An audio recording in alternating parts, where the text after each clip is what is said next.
Honorable Chairman, sir, with your permission, I rise to lay on the table of the House papers mentioned serial number 10 against my name in today's revised list of business. Thank you, sir. Dr. Bhagavat Karad, which I have allowed that way after seeking permission. Honorable Chairman, sir, with your permission, on behalf of my colleague, Sri Pankaj Chaudhary, I rise to lay the papers mentioned against his name in the revised list of business for today.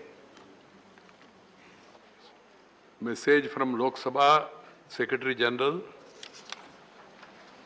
Sir, with your kind permission, I rise to report that Lok Sabha at its sitting held on 5th April 2022 has agreed without any amendment to the Constitution, Scheduled Castes and Scheduled Tribes Orders Amendment Bill 2022, which was passed by the Rajya Sabha at its sitting held on the 30th of March 2022.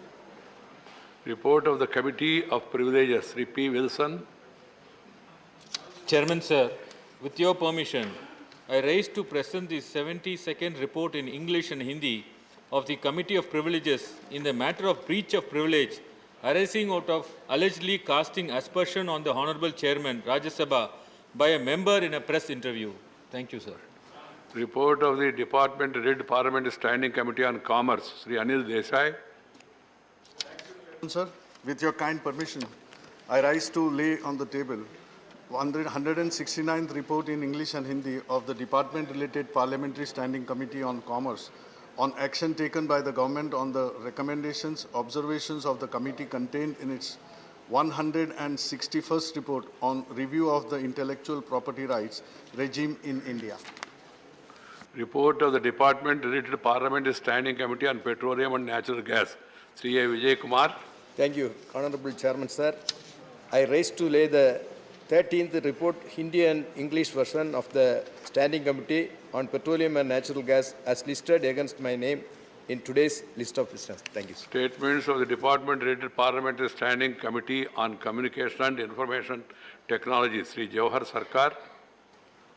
Sir, with your permission, I rise to lay on 3 statements, Hindi and English versions, showing further action taken by the government on the recommendations contained in the 28th, 29th and 31st action taken reports of the Standing Committee on Communications and Information Technology 21-22 as listed against my name. Statement of the Committee on Welfare of Other Backward Classes, Sri Sakaldeep Rajbhar. धन्यवाद महोदय।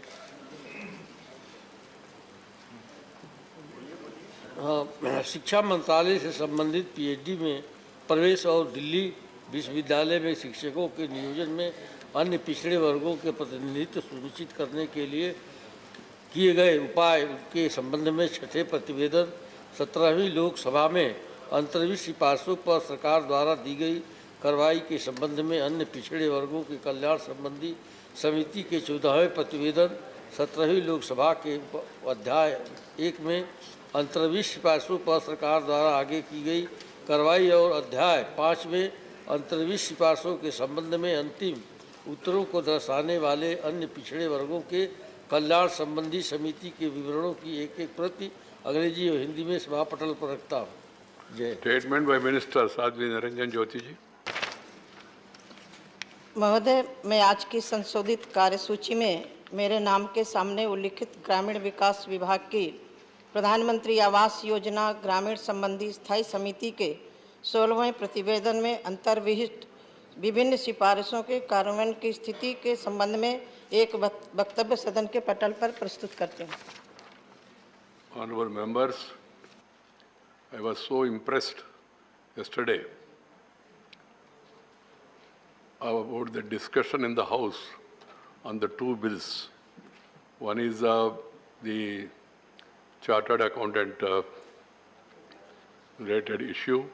The other one is about the merger of Delhi municipal corporations. I was so happy the patience shown by the chair, deputy chairman, and by the members cutting across party lines, the way they spoke. I followed each one of them, and also the minister who piloted and replied to the bill up to the point sharp, but at the same time brief. I felt very happy, and I have also made a note to include it in my memoir also because it's very impressive. And some of the others also called me on over phone also, and they also mentioned it. Another thing they have mentioned is about the performance of the members who have conducted that entertainment cultural program on that day. It was so impressive. Of course, six of them. I was there myself, so I enjoyed it. But people had an opportunity to see it in yesterday's Sansad TV, I think, review program. So I also felt happy that some of my members, they have such a talent. And then people who sought permission, they have been given an opportunity. And you are going to retire, then you will also get an opportunity. If you make a request. Members, before going to 0 hour, I received notice from Mallikarjun Khargeji, Susmita Dev, Sri Rujino Jokulam Felorio, and Mohammed Najmul Haq. One is about inflation, other is about instance of hate speeches. They do not come under the purview of 267 to suspend the business of the House. And please. No, even if you give everyday notice also, if it is not worth to be taken up under that rule, I will not do it. Please. Please, you sit down. There is no need to, please.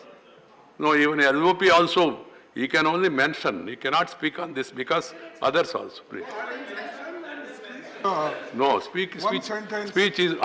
Sir, I have given a notice under Rule 267 regarding the rising instances of hate speech against minorities in the country and also the harassment done to the journalists, particularly the Hindustan Gazette, News Laundry, the Quint, Article 14, etc. And this is going on, and Swamijis are speaking and instigative speeches they are giving.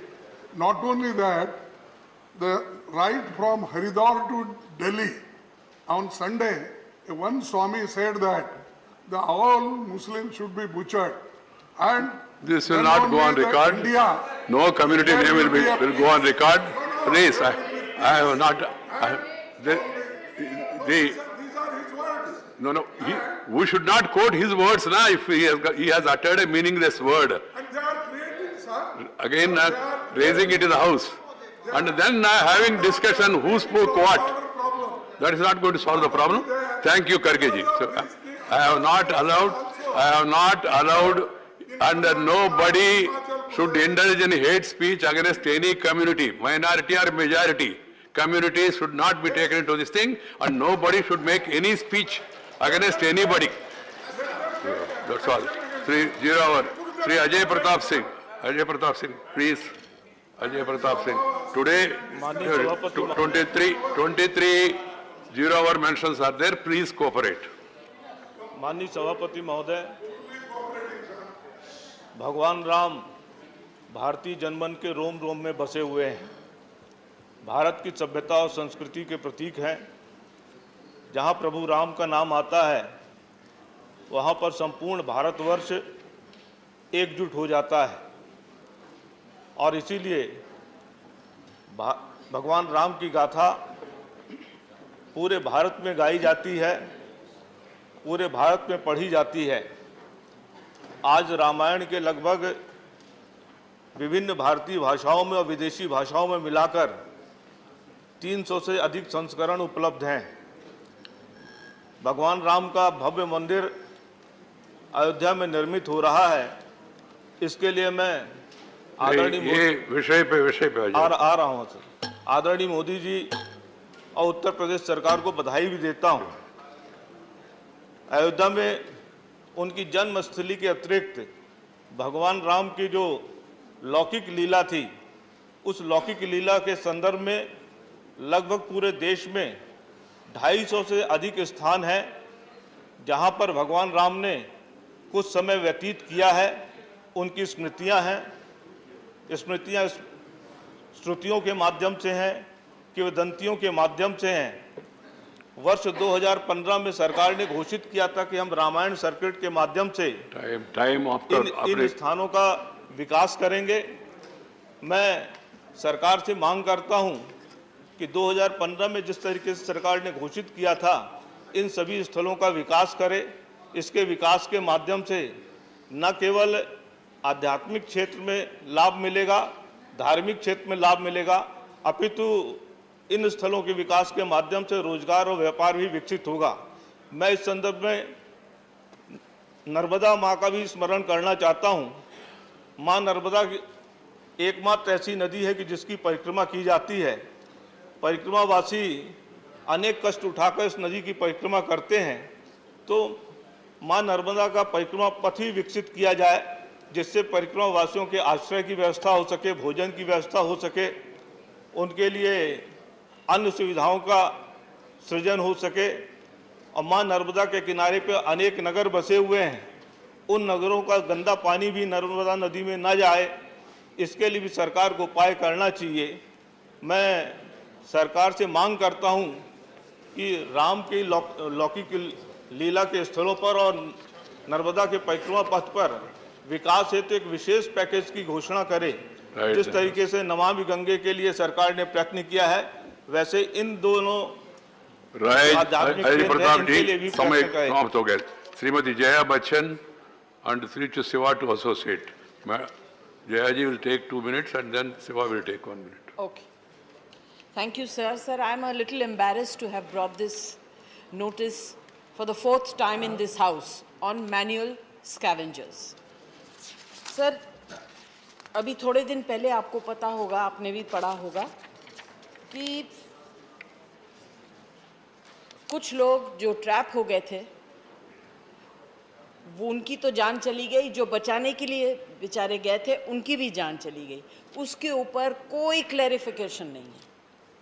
अब तो इस सरकार के ऊपर ज़्यादा जिम्मेदारी होती है, क्योंकि उन्होंने ये भी अपने जोखिम अपने सर पे ले लिया है।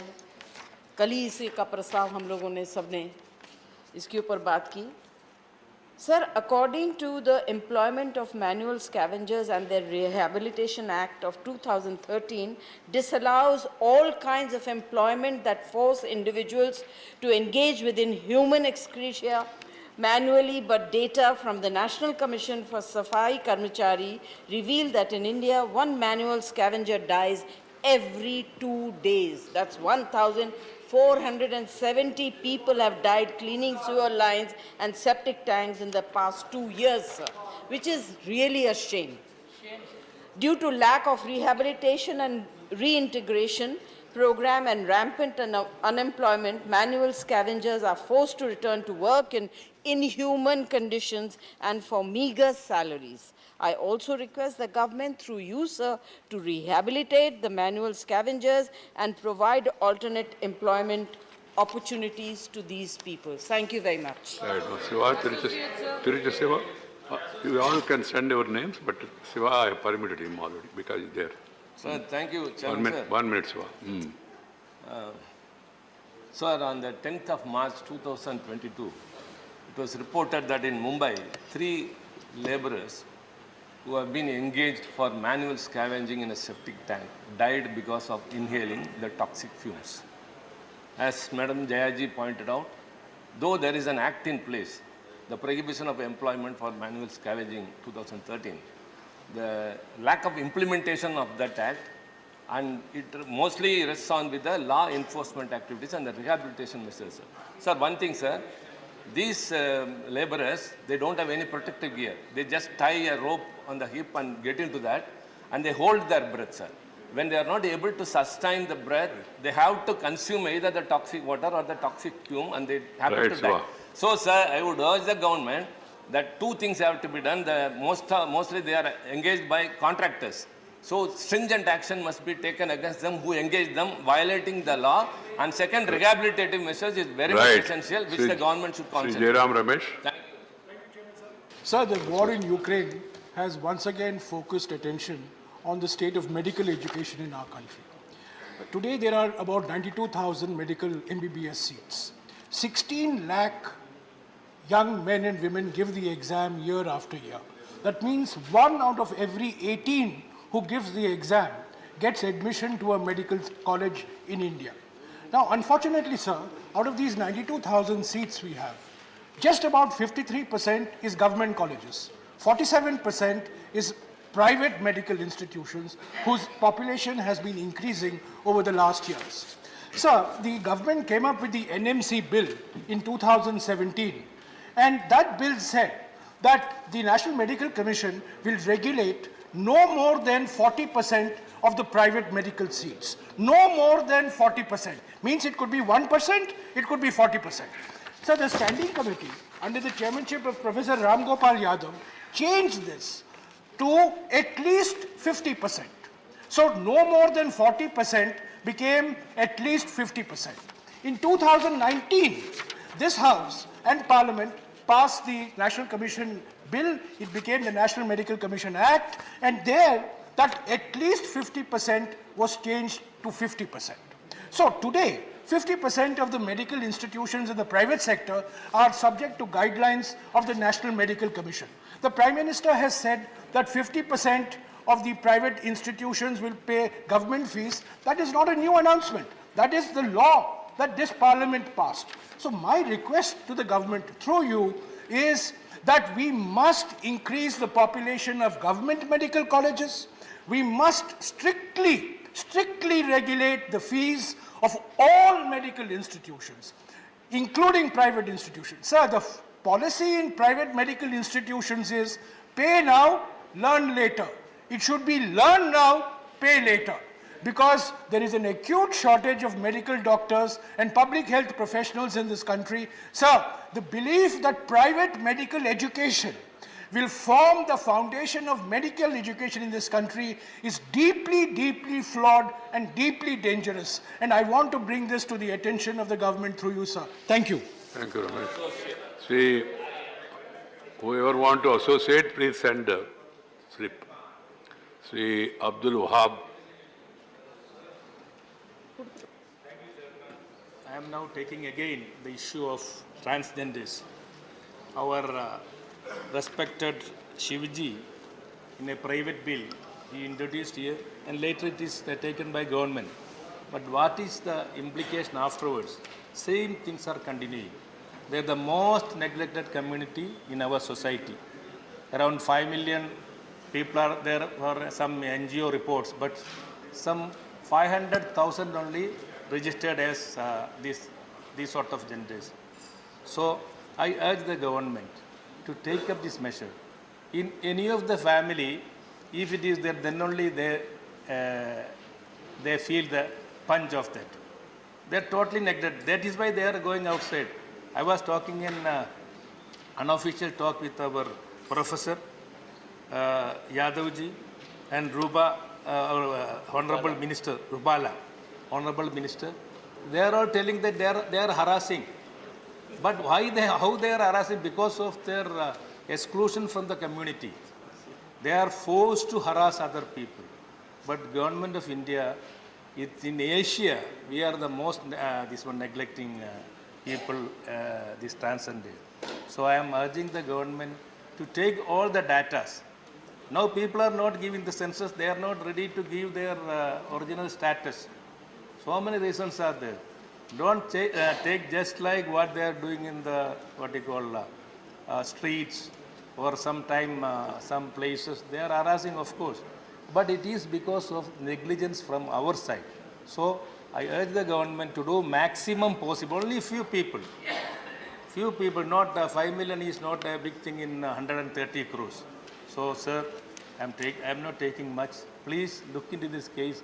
Very mercifully, I urge the government. This one, Rubalaji, take it in a right sense and please do that one. Thank you very much. Right. Srimati Shanta Chatriji. Thank you, sir, for allowing me to speak. Sir, I would like to draw the kind attention of this August House that Himalayan State Regional Council for Sustainable Development in Indian Himalayan region was constituted by Niti Aayog. The Council deliberated on the implementation of 5 reports released by Niti Aayog on number 1, inventory and revival of springs in the Himalayas for water security. Number 2, sustainable tourism in the Indian Himalayan region. Number 3, shifting cultivation towards a transformation approach. Number 4, strengthening skill and entrepreneur landscape in the Indian Himalayan region. And number 5, data for informed decision making. On this regards, I would like to urge the August House to seek detailed explanation from the Honorable Planning Minister why nothing so far has culminated into ground reality and no benefit or development so far for Himalayan, Darjeeling Himalayan region received so far. Thank you, sir. Dr. Narendra Jadhav.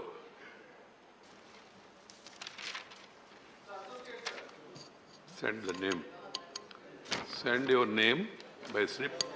Thank you. Thank you, Chairman, sir. I rise today to speak for a community that has been neglected for a very long time. The size of the community might be too small for any political party to take it seriously to woo them, but the plight of that community is too large and pathetic to be ignored. Sir, I am speaking about the widows of Vrindavan. Their exact population is unknown, destitute, deserted, and widowed. These women arrive in Vrindavan to earn their livelihood. They are abandoned, banished by their families, and they are left begging for survival. They are mostly dependent on the state, the bhajan ashrams, and the pilgrims that come to the town of Vrindavan. Sir, we are very proud of our family system, but this is a blot on Indian society. Most of these women are unable to access social welfare schemes because the proof of residence needed is not there with them for accessing government services, which they are unable to produce. Since majority of them are illiterate, it is not possible for them to exercise their property rights as well. Furthermore, sir, the shelter homes for widows are overcrowded, highly unhygienic, having conditions, and they lack basic amenities. Also, there is no data that are available about vaccination and COVID-19 testing in these shelter homes for widows. There have also been reports of corruption in regard to pension for these widows. Sir, through you, I would like to urge the government to deal with this issue, which is giving our country a bad name all over the world. The government should restore the property rights of the widows. Also, the government should issue directions to the district magistrate for better implementation of social welfare scheme meant for these widows. Thank you, sir. Thank you. Whoever want to associate, send the name. Sri V. Vijay Sai Reddy. We have discussed under private members. Thank you, Chairman, sir. Sir, the practice of hiring the teachers on contract basis has become a great problem in this country, which is adversely affecting the quality of education in India, sir. Initially, the government of India used to hire the teachers on contract basis in an exceptional cases. However, in the current era, it has become a common method for teacher staffing. Sir, we have 6.5 lakh contract teachers, which is 13% of the total teachers in the country. Sir, the situation in the rural areas and the disadvantageous areas even more, and the contract teachers in those areas is as high as 41% in the just last 5 years. Almost about 1 lakh teachers have been added in the education sector on contract basis. Sir, contract teachers are appointed on ad hoc basis with no service benefits, no job security, lower salary than the regular teachers, and this has caused the general discontent among the teachers engaged on contract basis, and they have financial stress and lack of motivation among the teachers, sir. This decline in teachers' welfare has made it difficult to attract and retain the talented teachers in the teaching sector, thus bringing down the overall quality of the education in the country, sir. In our culture, Indian culture, we consider the teachers as gurus, as gods. Guru Brahma, Guru Vishnu, Guru Devo Maheswara. Sir, but by normalizing the contract teachers, our teachers are not being treated fairly. So I urge upon the government to take necessary measures for regularizing this employment of contract teachers and enhance the overall teacher welfare in the country, sir. Thank you very much. This has to be taken care by state governments. Teachers are appointed by state governments plus central government also. Both. Yes. It's an important issue. The very government is doing it now. So it's not a matter to feel happy. It's a matter of concern. Sri Sujit Kumar. Sir, as per the October 2021 report submitted by the Ministry of Education, 37 of the sanctioned 154 teaching posts, or 89% of the teaching posts, are vacant in a particular institute of our country. Sir, you have heard it correct, 89% teaching posts are vacant. And this is not any private institute or any Tom, Dick, Harry college, sir. It is the Central University of Koraput in Odisha, where 89% teaching posts are vacant. Maybe shocking, sir, for some people. Sir, there is no full-time VC in the university. The university has 17 regular departments and only 14 regular departments and only 17 regular teachers, which means roughly 1 teacher per department for a student strength of 950. Sir, the national average of teacher-student ratio is 28, recommended is 25, and in Central University Koraput it is 55. Sir, my previous speaker, Vijay Reddy Garu, spoke of the menace of having contractual and guest teachers. Sir, the University of Central University of Koraput should have 20 departments, but because of lack of teachers, only 14 departments are currently running with only 17 teachers, and 70 guest lecturers and teachers are running this show. Sir, these are serious consequences for the educational landscape of a tribal district like Koraput, which is an aspirational district, and sir, which is one of the educationally and socio-economically backward districts of our country. Sir, I had submitted a start question which is also listed at number 14 today on this very issue, but because it's unlikely to come up, I decided to submit a 0 hour as well, and thank you for admitting it, sir. I had raised this issue on 10th of February 2022 as well, sir, because of the criticality of the issue. Sir, in its reply, the ministry has said that in the country there are 6,558 teaching and 15,227 non-teaching posts that are vacant in central universities across the country. These are huge numbers, sir.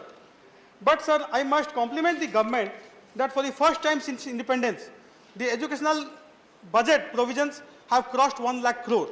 So, definitely we need to compliment the government. And, sir, we have a very competent education minister. So, I really hope that, sir, the ministry will fill up the permanent vice-chancellor post at the earliest, will speed up the process of filling up this teaching and non-teaching posts at the Central University of Koraput and across the country, and also have an institutional mechanism, sir, so that such large number of vacancies do not pile up, because education is the foundation of our nation, and we need to really take care that these vacancies don't add up. Thank you, Sujit Kumarji. Thank you. Sri Binay Viswam. Yes, sir. So the gravest issue in the country, I'm sure all will agree to me, is unemployment. The data, no need to explain, because no data are correct. It's on the increase day by day. But when the pandemic came, we could see lakhs of people who were unemployed, who were employed, became unemployed on a day, and then it continued. And their numbers are also very, very high. Sir, how they are living? This country has the right and a duty to ask it. How they are living? I should say they are not living. They are just surviving. Around us, they are surviving.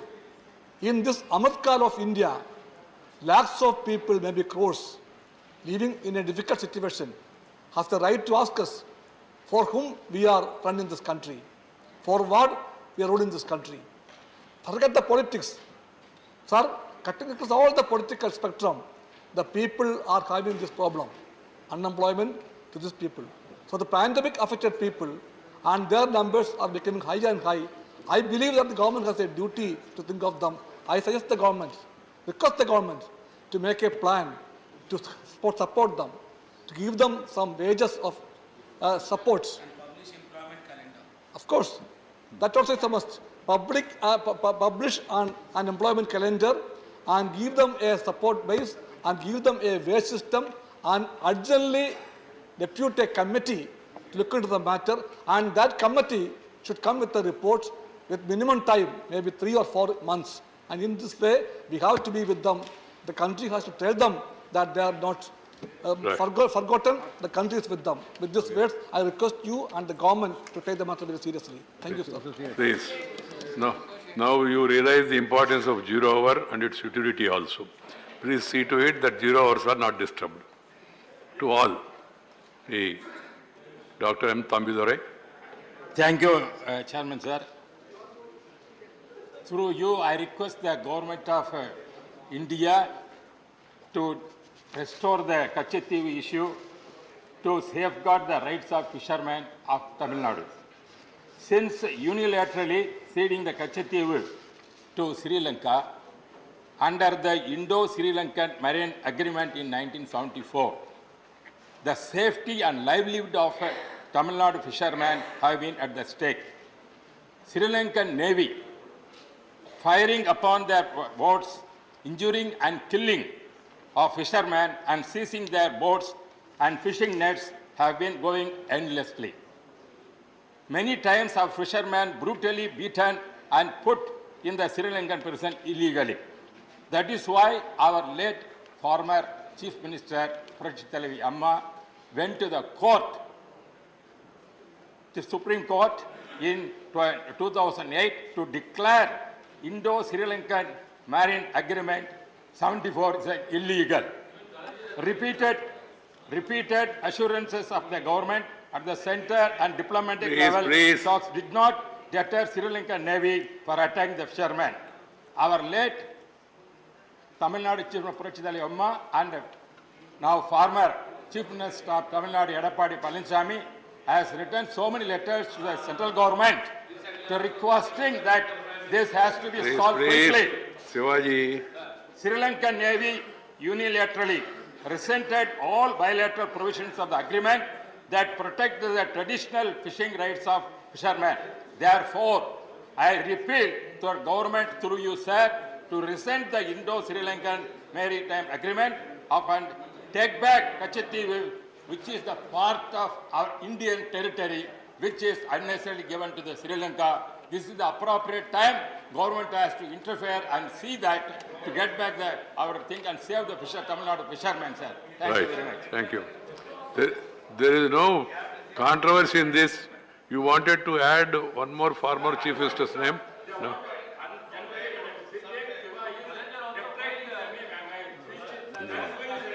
Nine. Please. Shiva, please. Right. Okay. Please. Time. Right, Shiva. Let us not make controversies out of non-controversy.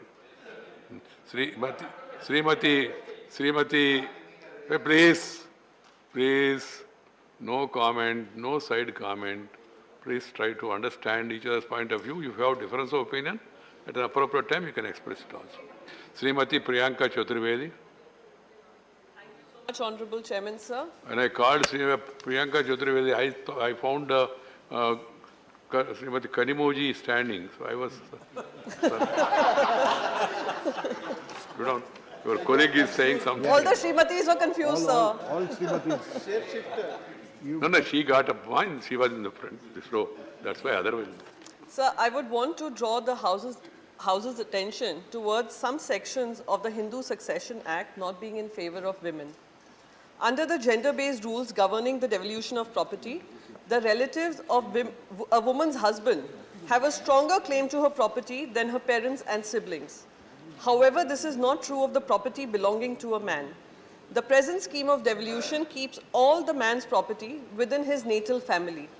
This is inconsistent with equal treatment by the state as envisioned in Articles 14 and Article 15(1) of the Constitution of India. So this anomaly under the Hindu Succession Act also... Derek ji, please go to your seat. You can call him afterwards, after the House is adjourned, discuss also, no problem. So it also goes against India's commitments under the United Nations Convention on the Elimination of All Forms of Discrimination Against Women. Removing gender-based discrimination property-related legislation is one of the core requirements of CEDAW. The Supreme Court of India has also noted that a judicial or legislative intervention is necessary to remedy it. There are 2 ongoing cases where this issue is being considered. However, the legislature is the appropriate forum for amending legislation. We should not be looking towards the courts for policy decisions. Therefore, through this August House, sir, I urge the government to relook and revise these unfavorable sections of the Act and provide long due respite and rights to the women affected by these archaic rules, sir. Thank you so much, sir. Thank you. Whoever want to associate, please send your name. Dr. K. Keshavarao. Thank you, sir. Sir, it is a small issue, but a serious issue as far as Telangana is concerned.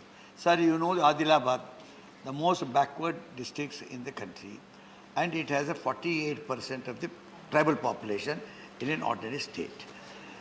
It did not have any factories at all. It had 2 factories. 2 were closed.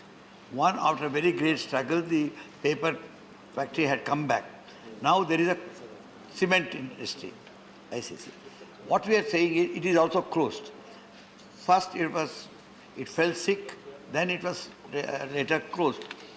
It has its own land. It has 750 acres, then 1,200 leased land. It has lime deposits of 48 million tons. It has water because Godavari flows from there. Then it has also electricity because Telangana is full of electricity. It has labor. What happened when it was closed? The BIFR closed it and gave VSS also to the employees. Then the employees went to the court, got it stayed. So still people are on the rolls as far as this factory is concerned. Now the Chief Minister has requested the central government, Prime Minister, that he is prepared to pay the equity. Mr. Gadkari, during his discussions, said that NHI can take benefit out of this cement factory, so let us do it. This factory will be helping Marathwada, Vidarbha, and also the northern Telangana. So this employees issue, then the cement, much needed cement, NHI wants to join. We want to give, not only if they want more land, we'll give land. Whatever the central government wants, we would give that. And we will join in equity also. NHI wants to join in equity. So everything is straight.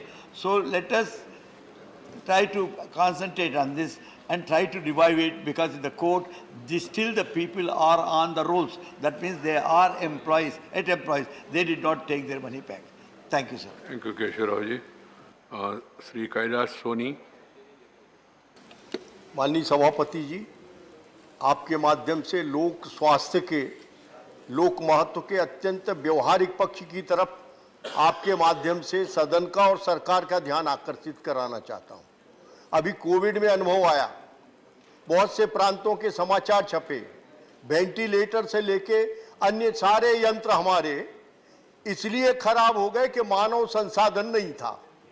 मैंने भी मध्य प्रदेश में अपने जिले में 5 digital x ray machine दी उनके लिए अभी तक ऑपरेटर प्राप्त नहीं हुए हैं और ये अपने ऑक्सीजन प्लांट दीगर करोड़ों की मशीनें इसलिए खराब हो जाती कि तत्काल भर्ती के नियम इतने कठिन हैं कि इसमें समय लगता है।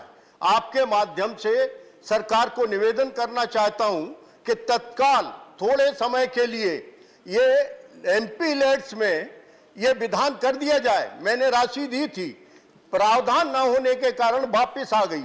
मशीनें अकेले इलाज नहीं करती, आदमी की बहुत जरूरत है और तत्काल, ताकि करोड़ों की मशीन तुरंत उत्पादकता दे। इसके लिए एमपी लैड्स में 2 माह के लिए ये मानव संसाधन के लिए भी नियम बनाया जाए कि इसमें ये खर्च किया जा सकता है। धन्यवाद कार्य जी। नेम्स एंड श्रीमती पूर्व देवीनेतम। धन्यवाद अध्यक्ष महोदय। एक महत्वपूर्ण विषय पे आपके माध्यम से सदन को ध्यान आकर्षण करना चाहती हूँ कि जीएसटी की क्षतिपूर्ति को आगामी 10 वर्षों तक रखने की आवश्यकता के संबंध में है। महोदय, जीएसटी व्यवस्था लागू होने के बाद टैक्स नीति पर राज्यों की स्वतंत्रता बहुत कम हो गई है और राजस्व बढ़ाने के विकल्प नहीं बचे हैं। केंद्र सरकार ने निर्णय लिया है कि जून 2022 के बाद राज्यों को दी जाने वाली जीएसटी की क्षतिपूर्ति बंद कर दी जाएगी। महोदय, छत्तीसगढ़ नवनिर्माण राज्य है और देश को अर्थव्यवस्था के विकास में छत्तीसगढ़ राज्य का योगदान अन्य राज्यों की तुलना में बहुत अधिक है। जीएसटी क्षतिपूर्ति नहीं मिलने से वर्तमान में चल रहे जनहित के कार्यों और विकास कार्यों पर प्रभावित हो सकता है। अध्यक्ष महोदय, केंद्र की इस निर्णय के आगामी वित्तीय वर्ष में अकेले छत्तीसगढ़ को लगभग 5,000 करोड़ रुपए का नुकसान होने की संभावना है। यह समस्या अकेले छत्तीसगढ़ की नहीं बल्कि और भी राज्यों की इस संबंध में कमी आ सकती है। छत्तीसगढ़ के मुख्यमंत्री द्वारा केंद्र सरकार को पत्र भी भेजे गए हैं इस संबंध में। अतः आपके माध्यम से सरकार से मेरा अनुरोध है कि अर्थव्यवस्था पर कोविड-19 के दुष्प्रभाव से उभरने के लिए और राज्यों की जीएसटी का यथोचित लाभ मिलने तक कम से कम अगले 10 वर्षों के लिए जीएसटी की क्षतिपूर्ति को जारी रखा जाए। ये मैं आपके माध्यम से धन्यवाद निवेदन करना चाहूँगी। धन्यवाद। Send the names. Shrimati Mamata Mohanta speak in Odia. धन्यवाद सभापति महोदय। मु सदन माध्यम ओडिशा राज्यर मयूरभंज जिले में थिबा शिमिलीपाल अभयारण्य उपरे मान्यवर जंगल मंत्री एवं पर्यटन मंत्री को ध्यान आकृष्ट करने को चाहूँगी। सभापति महोदय, शिमिलीपाल को 1979 मसीह ओडिशा सरकार अभयारण्य भाव घोषणा करथिले। 1980 मसीह 2750 वर्ग किलोमीटर अरण्यर निर्दिष्ट 845 वर्ग किलोमीटर अंचल को जातीय उद्यान मान्यता देवाकू प्रस्ताव दिया जाइथिला। यह भितर शिमिलीपाल रे आरंभ हो सारिथिला व्याघ्र संरक्षण प्रकल्प।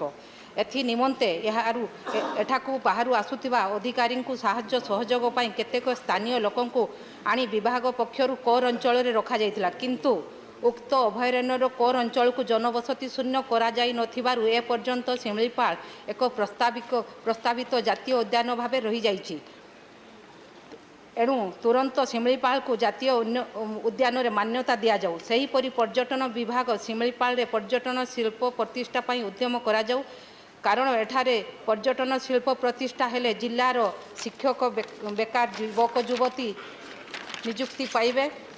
यह हेले जिल्लार अर्थनैतिक और सामाजिक अभिवृद्धि घटिबो। एठारे परिचालनागत त्रुटि जोगु प्रति वर्ष ग्रीष्म समय निया लगुची, वर्तमान मध्य लागिछि। फल एठारे थिबा बाघ, हाथी, अन्यान्य वन्यप्राणी समते जीवजंतु, उद्भिद, पशु पक्षी, सरीसृप जीवन विपद रहुछि।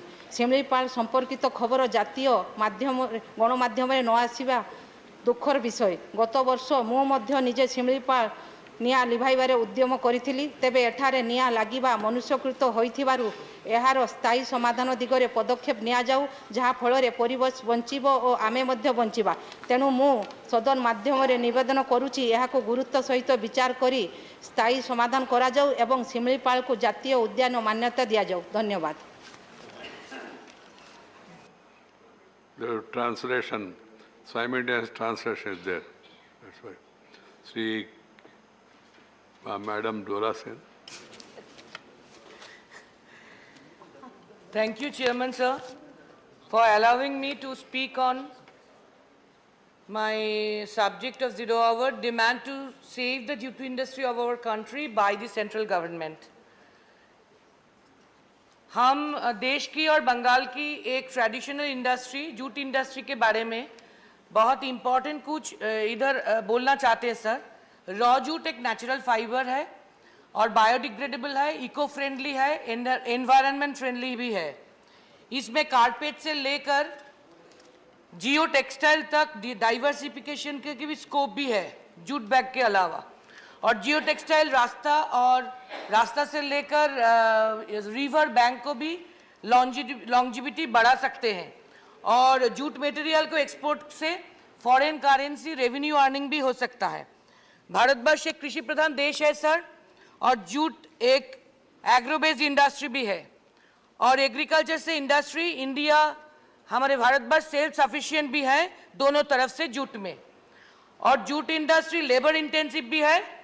बंगाल में 10 करोड़ के अंदर 2.5 करोड़ पॉपुलेशन ये इंडस्ट्री में इन्वॉल्व है। सर फिर भी जूट इंडस्ट्री बहुत क्राइसिस पे है सर, अभी किसी दिन तक बहुत सारे क्राइसिस में, क्योंकि 1987 में जो मैंडेटरी जूट पैकेजिंग एक्ट था सेंट्रल गवर्नमेंट ने किया वो डाइल्यूट होने जा रहा है। अभी जब सब चीज की कीमत बढ़ रही है तब 2016 से 7 साल तक जूट बैग का प्राइस टैरिफ कमीशन ने बताया हुआ फिर भी ठीक किया, फिर भी वो रेट पे नहीं कम रेट पे लिया जा रहा है, खरीदा जा रहा है जेसीआई से एफसीआई के लिए। और रॉ जूट प्राइस को भी ₹7200 से ₹6500 तक कम करना है ताकि इंडस्ट्री रॉ जूट खरीद के जूट मिल चला सके। लेकिन जूट ग्रोअर्स को भी मिनिमम सपोर्ट प्राइस मिलना चाहिए। लेकिन ये सब ना होते हुए 15 जूट मिल्स अभी बंद है, 60,000 जूट वर्कर्स बेरोजगार है सर और इसके असर जूट का फार्मर्स के ऊपर ग्रोअर्स के ऊपर भी पड़ेगा। और हर्शियन जूट बैग 4.81 लाख बेल का कम हो गया, इसीलिए 1,500 करोड़ रुपया का घाटा हुआ, इस सीजन पे लॉस भी हुआ। तो मैंडेटरी जूट पैकेजिंग एक्ट को जो डाइल्यूट करा जा रहा है फूड ग्रेन्स को पैकेजिंग के लिए और शुगर को भी 100% से 20% पैकेजिंग में डाइल्यूट किया गया, ये ठीक नहीं है। और इस साल बजट में भी इस पर कुछ बोला नहीं, तो हम चाहते हैं सेंट्रल गवर्नमेंट से हम आर्ज करते हैं कि ये ध्यान दें ताकि jute industry, jute farmer, jute workers बच जाए। Thank you chairman. Thank you. We are taking up the Suresh Gopi's 0 hour on priority because the interpreter has come from Rajya Sabha for the other one. He will complete this also and go back. Sri Suresh Gopi. ഒരുപാട് നന്ദി ബഹുമാന്യനായ അധ്യക്ഷൻ, രാജ്യസഭാ അധ്യക്ഷന് ഒരുപാട് നന്ദി, നമസ്കാരം. എനിക്ക് ഈ ടേമിൽ കിട്ടുന്ന അവസാനത്തെ അവസരമാണ് ഈ 0 hour സബ്മിഷൻ. ഞാനത് I didn't say last. Please. ഈ ടേമിലെ അവസാനത്തെ അവസരം. Sir, through you sir, sorry. And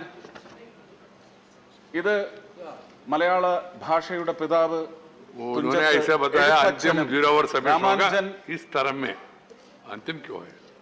Ramanujan എഴുത്തച്ഛനും Kalakkath Kunchan നമ്പ്യാർക്കും സമർപ്പണമായി അവരുടെ പാതാരബിന്ദങ്ങളിൽ നമസ്കരിച്ചുകൊണ്ട് എൻ്റെ മാതാപിതാക്കളെയും ഗുരുക്കന്മാരെയും നല്ലവരായ മലയാളികളെയും അവരുടെ സമർപ്പണമായി ഈ നിവേദനം ഞാൻ കേന്ദ്ര വനം വന്യജീവി വകുപ്പ് മന്ത്രിക്ക് മുന്നിൽ സമർപ്പിക്കുകയാണ്. സർ, വളർത്ത് ആനകളുടെ വാണിജ്യ വിൽപ്പന, കൈമാറ്റം എന്നിവ നിരോധിച്ചുകൊണ്ട് 1972 നിലവിൽ വന്ന വന്യജീവി സംരക്ഷണ നിയമത്തിൽ ഒരു ഭേദഗതി വരുത്തിയിരുന്നു. അത് കാരണം ഇന്ന് കേരളത്തിലെ ക്ഷേത്രീയ അതുപോലെ തന്നെ ക്രിസ്ത്യൻ പള്ളികളിലെയും മുസ്ലിം ആഘോഷങ്ങളിലെയും ഒക്കെ ആനയുടെ സാന്നിധ്യം എണ്ണം വളരെ ഭീതിപ്പെടുത്തുന്ന രീതിയിൽ കുറഞ്ഞു വരികയാണ്. ഇത് ഒരുപക്ഷെ ആനകളെ ഉപദ്രവിക്കുന്ന, ആനകളെ അത്യധികമായി ചൂഷണം ചെയ്യുന്ന ഒരു പ്രവണത വളരെ മോശപ്പെട്ട രീതിയിൽ വളർന്നുകൊണ്ടിരിക്കുന്നു. അതിനുള്ള ഒരു പ്രതികരണമായി ആന സ്നേഹികൾ, മൃഗസ്നേഹികൾ മുന്നോട്ട് വയ്ക്കുന്ന ചില ഭീഷണികളെ അധിഷ്ഠിതമാക്കിയാണ് പല ഭേദഗതികളും മുന്നോട്ട് കൊണ്ടുവന്നിട്ടുള്ളത്. പക്ഷേ ഇതുപോലെയുള്ള ആനകളെ എഴുന്നള്ളിച്ചുള്ള തൃശ്ശൂർ പൂരം, തിരുവമ്പാടിയിൽ നിന്നും പാറമേക്കാവിൽ നിന്നും 15ഓളം ആനകൾ വീതം അലങ്കരിച്ച് ആദരവോടെ ആചാരപൂർവം ഇൻ പ്യുവർ റിച്വലിസ്റ്റിക് അറ്റ്മോസ്ഫിയർ ഒരു കോൺഗ്രിഗേഷൻ വന്ന് നിൽക്കുന്നതിൽ നിന്ന് എന്താണ് രാജ്യത്തിൻ്റെ എക്കണോമിക്സിലേക്കുള്ള ഒരു ട്രാൻസാക്ഷൻ എന്നുള്ളതും നമ്മൾ വ്യക്തമായി മനസ്സിലാക്കേണ്ടതാണ്.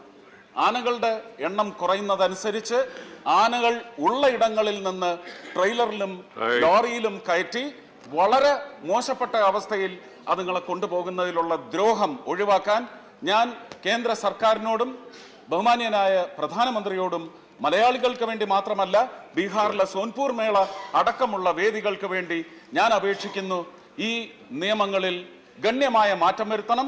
And also very strict, harsh, stringent rules to be put in place to control the owners of such domesticated elephants and also the mahouts who take care of them. Thank you very much, sir. Abhinandanam. Ninnai Samskariku. Please. Sri KRN Rajesh Kumar. Respected Honorable Chairman, sir, thank you for the permit me to speak on implementation of metro rail projects in Tamil Nadu. Sir, Coimbatore is the second largest city by GDP in the state of Tamil Nadu after the capital of Chennai with the population of approximately 30 lakhs.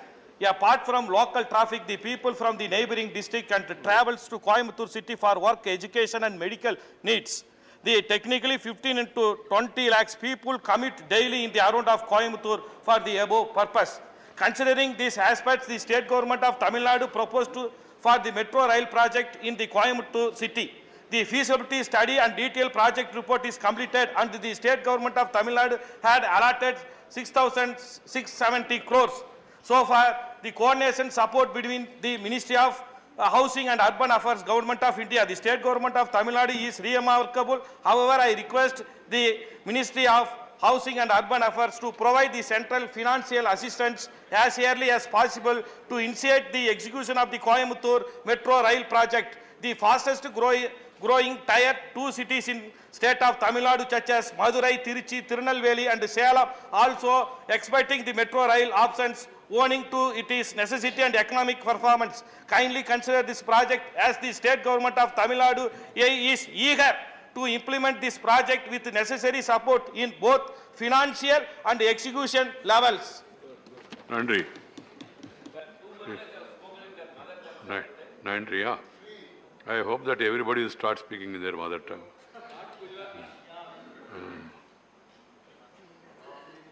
Sri Arnaz Singh Yadav. Please. Arnaz Singh Yadav. माननीय सभापति जी, दिल्ली प्रदेश की सरकारी नौकरियों की भर्ती में 1993 के बाद से दिल्ली में स्थायी निवास कर रहे अन्य पिछड़े वर्ग के बेरोजगार अभ्यर्थियों के आरक्षण का लाभ न दिए जाने के संबंध में मैं आपके और सदन के माध्यम से सरकार का ध्यान आकर्षित करता हूं। महोदय, दिल्ली प्रांत की नौकरियों की परीक्षा लेने वाली संस्था दिल्ली अधीनस्थ सेवा चयन आयोग द्वारा पिछड़ा वर्ग का लाभ केवल उन अभ्यर्थियों को दिया जा रहा है जिनके परिवार का कोई सदस्य दिल्ली में वर्ष 1993 से पहले रह रहा है। माननीय, दिल्ली प्रदेश का राजस्व विभाग वर्ष 1993 के बाद जो लोग दिल्ली से बाहर आकर दिल्ली में स्थायी रूप से निवास कर रहे हैं, उनके पास दिल्ली में स्थायी निवास करने के समस्त पहचान पत्र मौजूद हैं। उनकी जात की सत्यता जांचने के लिए जहां से वह विस्थापित हुए हैं, वहां के सक्षम अधिकारी द्वारा उनके पिता के नाम सहित अन्य पिछड़ा वर्ग के आधार पर प्रमाण पत्र जारी किए गए हैं। परंतु दिल्ली के नियंत्रणाधीन दिल्ली अधीनस्थ सेवा चयन आयोग इस प्रमाण पत्र को वैध नहीं मानता, जबकि यह प्रमाण पत्र दिल्ली सरकार का राजस्व विभाग ही जारी करता है। महोदय, परिणामतः जो लोग 1993 के बाद से दिल्ली में स्थायी निवासी हैं और जिनके पास प्रदेश के राजस्व विभाग द्वारा जारी अन्य पिछड़ा वर्ग का प्रमाण पत्र है, उनके पास दिल्ली के पते का आधार कार्ड है, उनकी दिल्ली की मतदाता सूची में उनका नाम है, दिल्ली में स्थित बैंक खाते हैं, इसके बावजूद दिल्ली प्रांत के अन्य पिछड़ा वर्ग के बेरोजगार अभ्यर्थियों को आरक्षण नहीं मिल रहा है और प्रत्येक भर्ती में उन्हें बाहर कर दिया जाता है।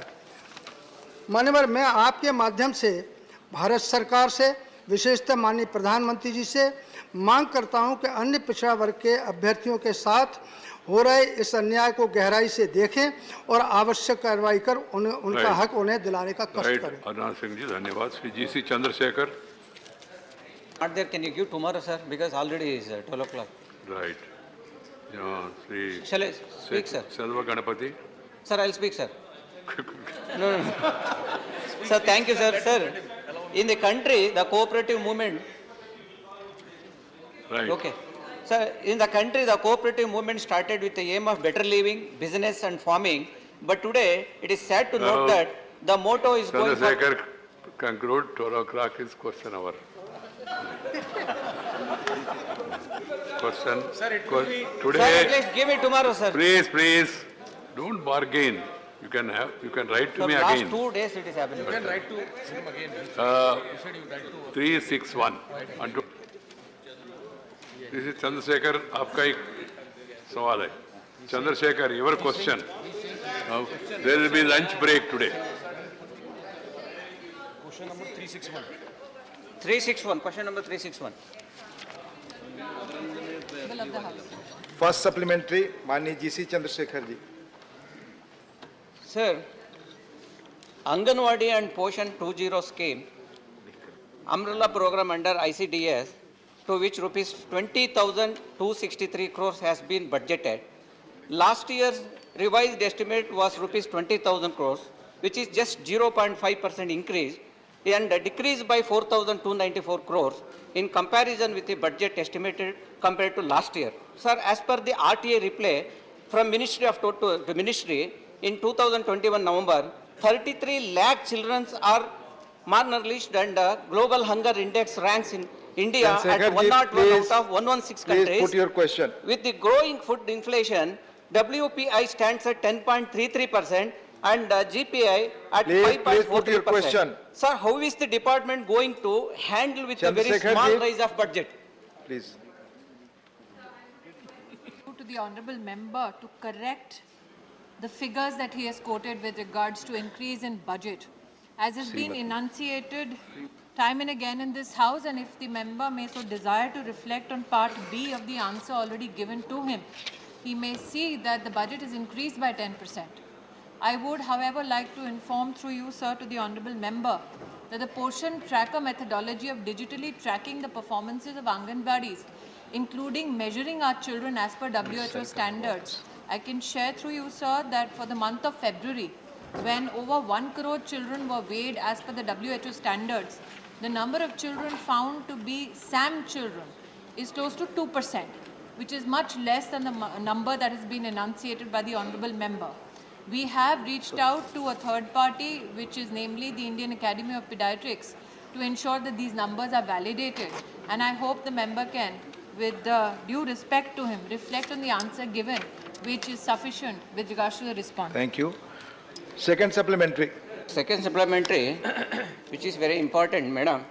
Anganwadi workers get the pay of average around 10,000 rupees and helpers around 5,000 rupees, and they work from morning 8 a.m. to 4:30 in the evening. These people, due to the price hike and everything, they are suffering like anything to manage their life. Whether there is any consideration to increase the salaries, madam? Thank you. Which the honourable member seeks to speak of is not a wage but an honorarium. And if one can make the legal distinction between the same has been actually reflected upon by the Honourable Supreme Court. While the Ministry of Women and Child Development, under the aegis of the Government of India, ensures that Anganwadi workers get the honorarium to the tune of 4,500 rupees, along with additional cash incentives and other statutory incentives from the Government of India. We have time and again implored states to do top-ups, which has been done also in the state of Karnataka. And I must here highlight that apart from these interventions, the ministry periodically reaches out to state administration and tells them that we should not additionally burden Anganwadi workers with additional responsibilities which the district authorities may do from time to time. We have cautioned state governments regarding the same. Thank you. Srimati S. Fangnan Konyak. Vice Chairman, sir, my question to the Minister is whether Saksham Anganwadi will be implemented in Nagaland or not, and if yes, what budget has been allocated to Nagaland? Sir, with your permission, let me compliment the member. Nagaland. We all compliment her. I compliment her and I wish her well for her tenure of service on behalf of the state and my organization, जिसकी आज हम सब स्थापना दिवस मना रहे हैं. Sir, I would like to here highlight to the honourable member that for the state of Nagaland, the Government of India is committed to ensuring that through 3,980 Anganwadis, we help service the needs of women and children who come to these Anganwadis. She asked the question with regards to Saksham Anganwadi. I would like to highlight to the honourable member that we have definitely ensured that Saksham Anganwadi scheme is implemented across the country and also in the state of Nagaland. And for the year 21-22, the Government of India under this project has given to the state of Nagaland close to 15,000 lakh rupees. Thank you. Dr. Kanimoji Sonu. Thank you, sir. Sir, in the COVID pandemic, how was the scheme implemented when there was a total lockdown going on? And during the COVID pandemic, there were more malnourishment in the children. And how was it maintained? There was no census depending upon that in the period of 2021. Thank you. First question posed by Chandrasekhar ji, I have highlighted the recent WHO standard measurements of children, close to 1 crore children across all Anganwadis in the country, which have now highlighted that only 2% children are SAM children, which is possibly an indication. And I would like to here add, sir, that MAM children have come up to 5%, which is, if you look at cumulatively, the number of children in the malnourished category between SAM and MAM is now 7%.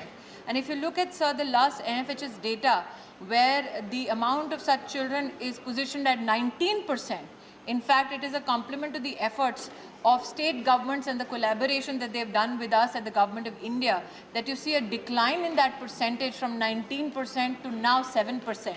However, as I have said earlier, sir, we would like the numbers to be validated by a third party, that being the Indian Academy of Pediatrics. They have been more than supportive of ensuring that this is validated. But this is indicative of the fact, sir, as the honourable member sought to know, what is the effect? You see that the effect is a decline in those numbers. And we have, sir, monitored the distribution of take-home ration to the doorstep of close to 9 crore beneficiaries, 7 crore children and 2 crore pregnant and lactating mothers, in collaboration with state governments, and ensured that there is a weekly review with state governments. Thank you. Ramila Ben Bara. उपसभापति जी, माननीय उपसभापति जी, कुपोषण दूर करने के लिए सरकार ने ठोस कदम उठाए हैं. मैं सरकार को धन्यवाद देती हूँ. फिर भी आज ग्रामीण क्षेत्र में ट्राइबल परिवार में कई छोटी उम्र में बच्चों की शादी हो रही है. इसके वजह से कई छोटी उम्र में बच्चे पैदा होने के वजह से उनका मृत्यु हो जाता है, माता का भी मृत्यु कभी हो जाता है, जान खतरे में दोनों आ जाती है. इसके आंकड़े सरकार के पास होंगे, लेकिन मैं आपके माध्यम से माननीय मंत्री से जानना चाहती हूँ, उनको रोकने के लिए कोई आयोजन है, ठोस कदम उठा रहे हैं? धन्यवाद. धन्यवाद.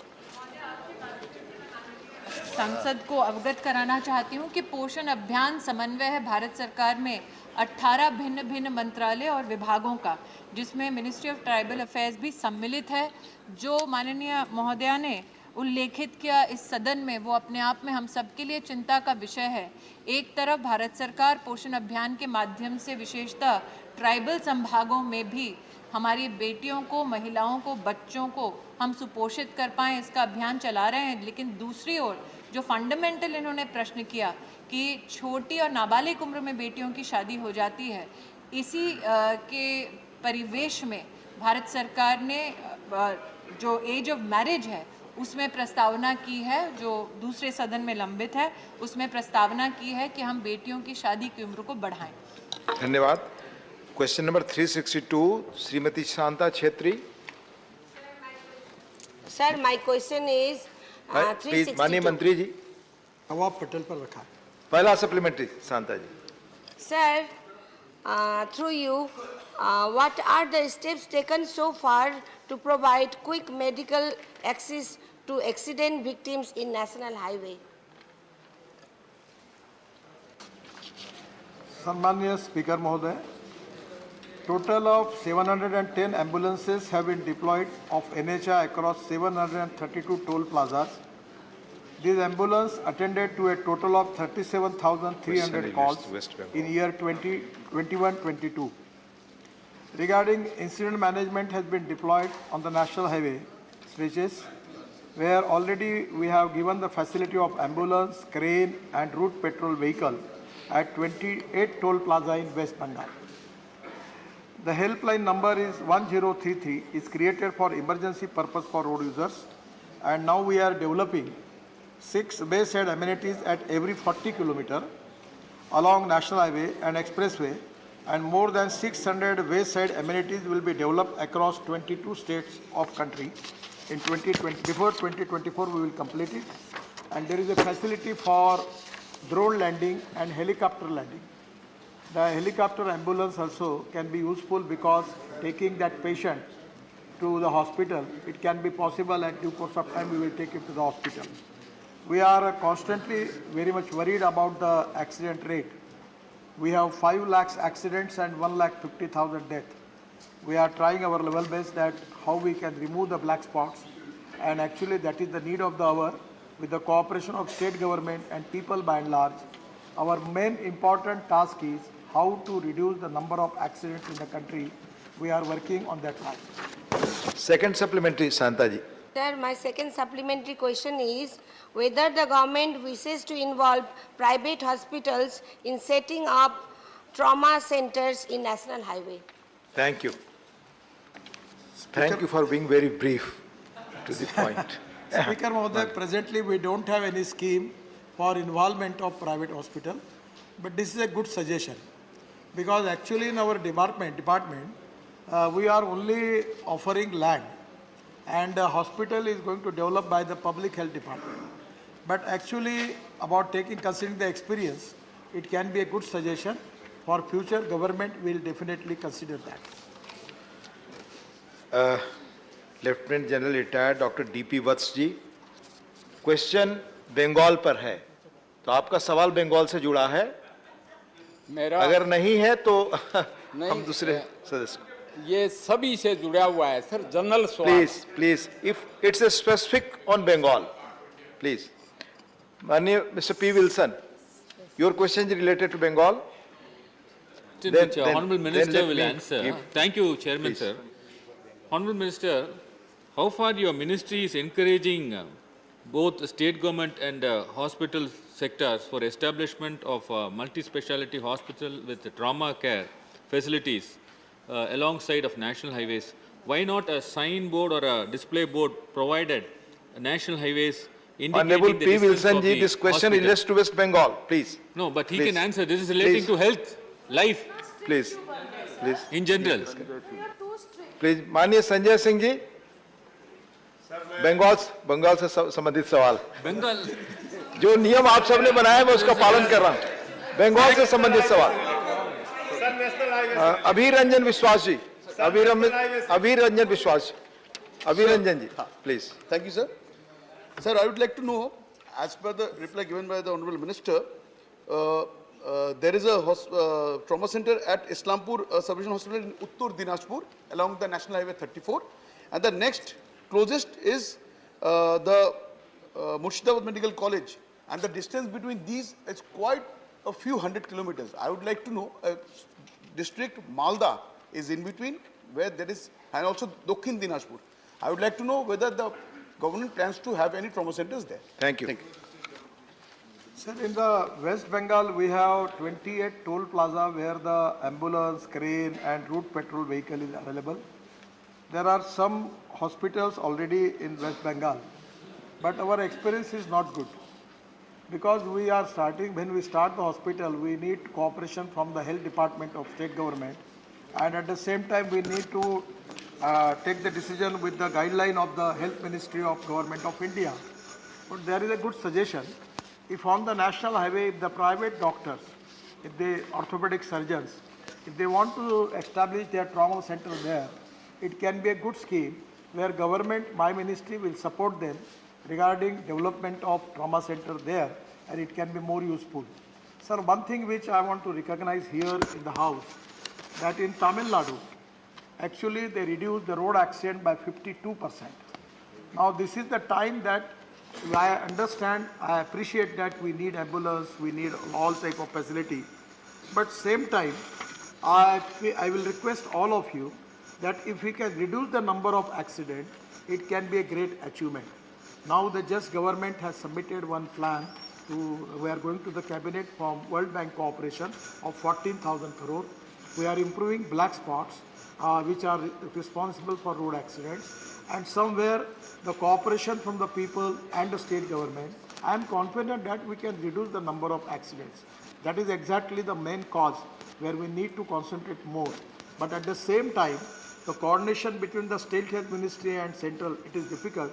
So the good suggestion given by honorable member that we should consider that if the private doctor want to establish trauma center, we will find out some scheme where we can help them to start the trauma center on the road. Thank you. Question number 363, माननीय श्री कनक मेदला Ravindra Kumar ji. Question number 363. माननीय मंत्री जी.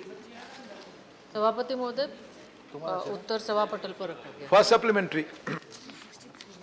Sir, in the answer given by the Honorable Minister, the land was allocated in 2017 itself for KVS Kendriya Vidyalaya and 2 places in the state of Andhra Pradesh. But till August 2019, the work has not been commenced. Now it has to be at different stages of progress. That was stated in the answer. What is the step? What is the hindrances caused for establishment of this KV Institute and complete the construction even after 4 years? What is the reason for it? Thank you. सभापति महोदय, माननीय सदस्य ने जो प्रश्न किया है, सत्यनापल्ली और राजमपल्ली, ये दोनों 2017 में जमीन आवंटन हुआ था और अभी ये दोनों विद्यालय के कार्य प्रगति पर हैं. 80% से ज़्यादा कार्य हो चुके हैं. बहुत जल्दी ये पूरा होगा. Second supplementary. Sir, in respect of Indira Gandhi National Open University, the land has already, allocated agreement is also entered. Either any time-bound program to complete this Indira Gandhi National Open University, because it is a new state capital, it has to be generated, employment is also. Thank you. सभापति महोदय, इग्नू के बारे में जो माननीय सदस्य ने सवाल किया है, तो ये देना था 2018 में, ये तय हुआ था, लेकिन 2018 में ज़मीन ट्रांसफ़र नहीं हुआ. उसमें कुछ राज्य को लेकर, राज्य की राजधानी को लेकर कुछ अड़चने आई और अभी लास्ट में अभी 4 मार्च 2022 को एक लीज एग्रीमेंट हुआ है. अभी ज़मीन ट्रांसफ़र नहीं है, ट्रांसफ़र की प्रक्रिया में है. जैसे ही होगा फिर आगे उसकी कार्रवाई होगी. धन्यवाद. माननीय V Vijay Sai Reddy. Chairman, sir. Sir, according to the norms, Kendriya Vidyalaya norms, every district in the state will have one Kendralaya, Kendriya Vidyalaya, and it will be eventually increased the number to two Kendriya Vidyalayas. Recently, Andhra Pradesh government has increased the number of districts from 13 to 26. I would like to know from the Honorable Minister whether the additional districts that have been created, the 13 districts additionally that have been created, will have Kendriya Vidyalayas, and what is the timeline within which the government of India will set up the Kendriya Vidyalayas in these new districts? Thank you, Vijay. उपाध्यक्ष महोदय, विजय साई रेड्डी जी ने जो अभी कहा आंध्र प्रदेश में जिला की संख्या बढ़ा है, the newly form districts, when Government of India is going to add on the schools. Let me inform this August House, there is no precondition, there is no policy of opening a new school district-wise. The primary condition of opening up a new central school is where the central government employee will be in a good number to facilitate that.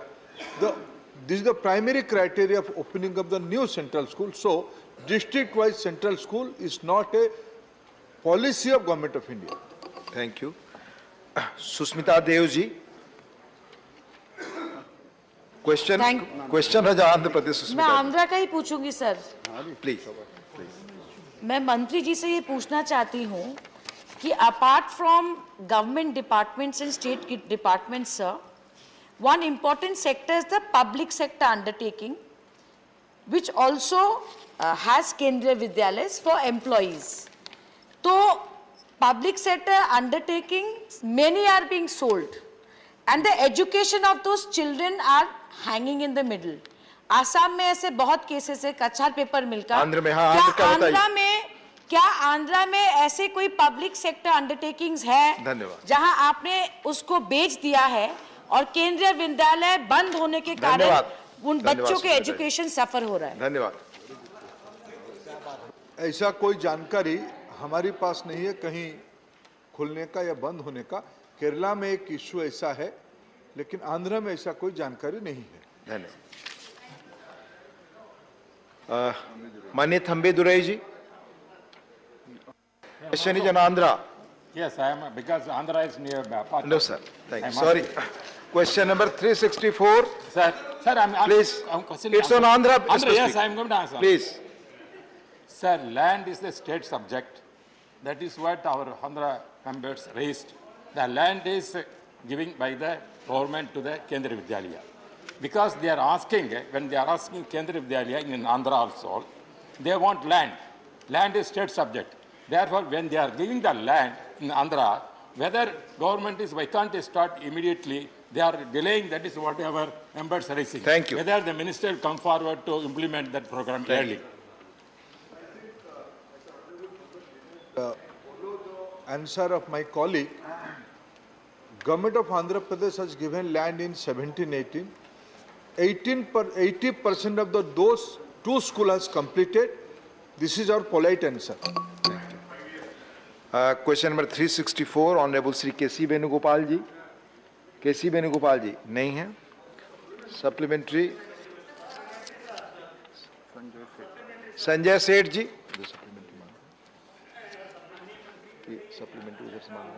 कि क्या जैसे मनरेगा के तहत ग्रामीण क्षेत्रों के लोगों को रोजगार देने का प्रावधान है, वैसे ही क्या सरकार के द्वारा शहरी क्षेत्रों के गरीब मजदूरों के लिए भी कोई मनरेगा की योजना बनाई जा रही है, और यदि हाँ तो उसका क्या स्वरूप है?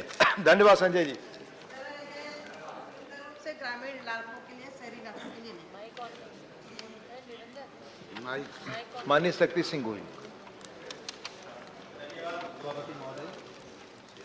यहाँ पे मंत्री जी ने जो रिटर्न रिप्लाई दिया है, कहा गया है कि हर साल इसमें हम, क्योंकि मनरेगा एक आशीर्वाद रूप काम गरीब लोगों के लिए इस बेरोजगारी के दौर में, कोरोना के दौर में काम लगता है।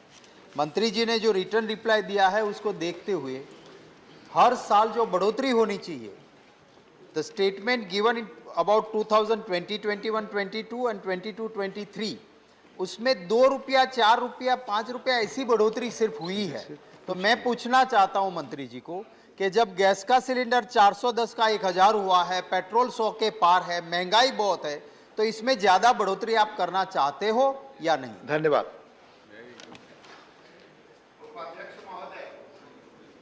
मनरेगा का जो मजदूरी दर है, ये 2011 से CPI-AL के थ्रू हम इसकी बढ़ोतरी करते हैं, और आज भी हम उसी को आधार लेकर के जो उधर बैठे हैं उन्हीं के समय से 2011 से शुरू यही आधार लेकर के हम उसी आधार पे और प्रत्येक वर्ष कर रहे हैं। चाहे आप अगर देखेंगे तो 17-18 से लेकर के हर राज्य का जो लेबर रेट है, उस लेबर रेट को बेस मान करके जो CPI AL है, उसके आधार पे हम करते हैं। माननीय सुभाषिष चक्रवर्ती जी। Want to raise a question, sir. Sir, unemployment is a great challenge in the country, and Manrega is one way to earn livelihood as a unskilled worker. What steps did the government take during the lockdown and period of pandemic to ensure livelihood to security through NRDS? Thank you. Not disturbed. Thank you. Sir, other question. No, you have already Sir, put one- two one questions. question. No, two questions you have already put. ये मांग आधारित रोजगार है और मेरा मानना ये है कि भारत सरकार जितनी मांग होती है उतना हम देने के लिए प्रयास करते हैं और इसमें कोई कमी नहीं आई। और मुझे बताते हुए खुशी हो रही है कि जब कोरोना कार्यकाल में प्रवासी मजदूर वापस आए उस समय बजट भी बढ़ा करके दिया गया। तो मुझे लग रहा है कि ये प्लीज आपस में बैठकर बात ना करें, क्वेश्चन और चल रहा है, मेंबर्स का और है। प्लीज आपस में सीट में बात करके आप शोर करेंगे तो दूसरों को डिस्टर्बेंस होगा। प्लीज। हाँ, नेक्स्ट क्वेश्चन 365 माननीय महेश पोद्दार जी। Question number 365। माननीय मंत्री जी, फर्स्ट सप्लीमेंट्री। महोदय, सरकार ने अपने जवाब में बताया है और मोदी सरकार की कार्यशैली रही है कि किसी भी समस्या का यूनिवर्सल निदान कर दिया जाए और समयबद्ध तरीके से कर लिया जाए। महोदय, 2013 और 2018 के सर्वे के अनुसार अभी भी 58,098 मैनुअल स्कैवेंजर बताए गए हैं। इस बीच लेकिन पुनर्वास और स्वरोजगार की भी बहुत सारी योजनाएं चलाई गई हैं। महोदय, मैं जानना चाहता हूं कि क्या आज की स्थिति क्या है, क्या कोई नया सर्वे करके एक समीक्षा की जाएगी कि इन सब प्रयासों के बावजूद अभी भी मैनुअल स्कैवेंजर देश में है क्या? धन्यवाद। महोदय, उन्होंने अच्छा प्रश्न किया है क्योंकि हम जो महिला है, गांव की बेटी हो, माँ हो, सबको कम से कम 70 साल इंतज़ार करना पड़ा। ऐसा एक प्रधानमंत्री आए और हम सबके लिए शौचालय बनाए। अभी तक देश में 12 करोड़ का ऊपर शौचालय बन गया है। और उन्होंने जो प्रश्न किया है 58,098 जो मैनुअल स्कैवेंजर हम लोगों ने 2013 से एक सर्वेक्षण किया और 2018 से 2020 तक दूसरा सर्वेक्षण किया। दोनों सर्वेक्षण में 58,098 मैनुअल स्कैवेंजर मिले। उन सबको हमारे विभाग के द्वारा 40,000 उन लोगों को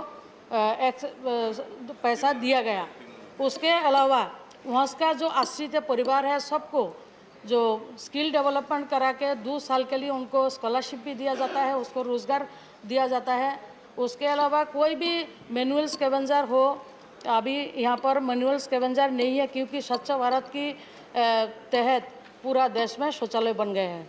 धन्यवाद। माननीय तिरुचु शिवाजी।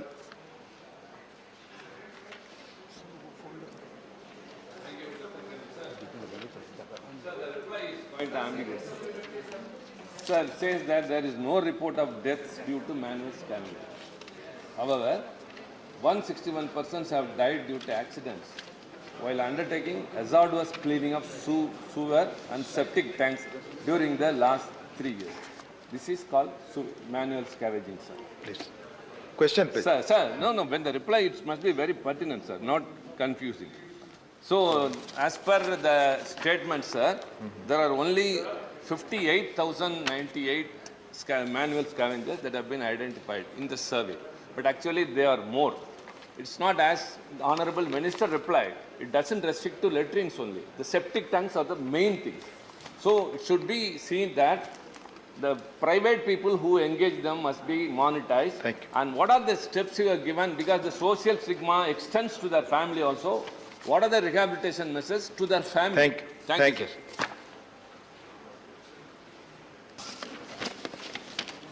माननीय उपसभापति महोदय जी, माननीय सदस्य जी के द्वारा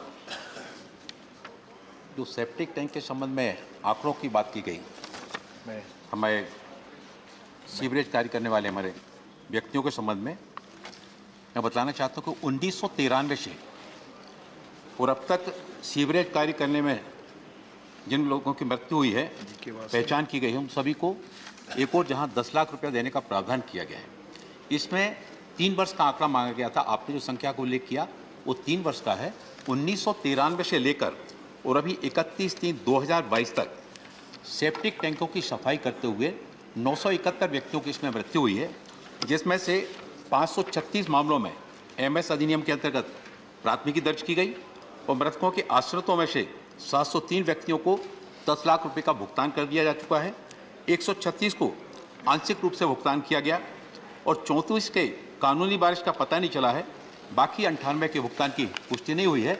जहाँ तक उनके आश्रितों की बात आपने कहा, उनके पुनर्वास के लिए, तो जो भी हमारे इस तरह के सफाई के काम में लगे हुए हमारे कर्मचारी भाई हैं, उनको जहाँ एक और पुनर्वास के काम में जोड़ने के लिए 15 लाख रुपए तक का ऋण उनको राष्ट्रीय सफाई कर्मचारी वित्त एवं विकास निगम से उपलब्ध कराया जा रहा है, जिसमें 5 लाख रुपए की सब्सिडी भी दी जा रही है। वो या उनके परिवार का कोई आश्रित स्किल डेवलपमेंट की उसकी योजना के साथ में जुड़ता है तो 2 साल तक उनको 3000 रुपया महीने का वजीफा भी उनको दिया जा रहा है। माननीय उपसभापति महोदय जी, निजी क्षेत्र के भी जो ऐसे जो कर्मचारी हैं, उन कर्मचारियों को भी और हमारे नगर निगम की व्यवस्था से जुड़े हुए हमारे जो कर्मचारी हैं, इनको मशीनीकृत सफाई की दिशा में प्रेरित करने के लिए भी लगातार प्रयास किए जा रहे हैं। धन्यवाद। माननीय महेश पोद्दार जी, सेकंड सप्लीमेंट्री के लिए चूक हो गई थी, आप पूछें। जी धन्यवाद महोदय, विशेष ख्याल रखने के लिए। महोदय, इस देश को सिर पे मैला ढोने के पाप से तो मुक्ति मिल गई है महोदय, लेकिन सीवरेज की सफाई से संबंधित समस्या अभी भी कुछ है। विश्व में इस दिशा में बहुत सारे प्रयोग हुए हैं और सफल प्रयोग हुए हैं।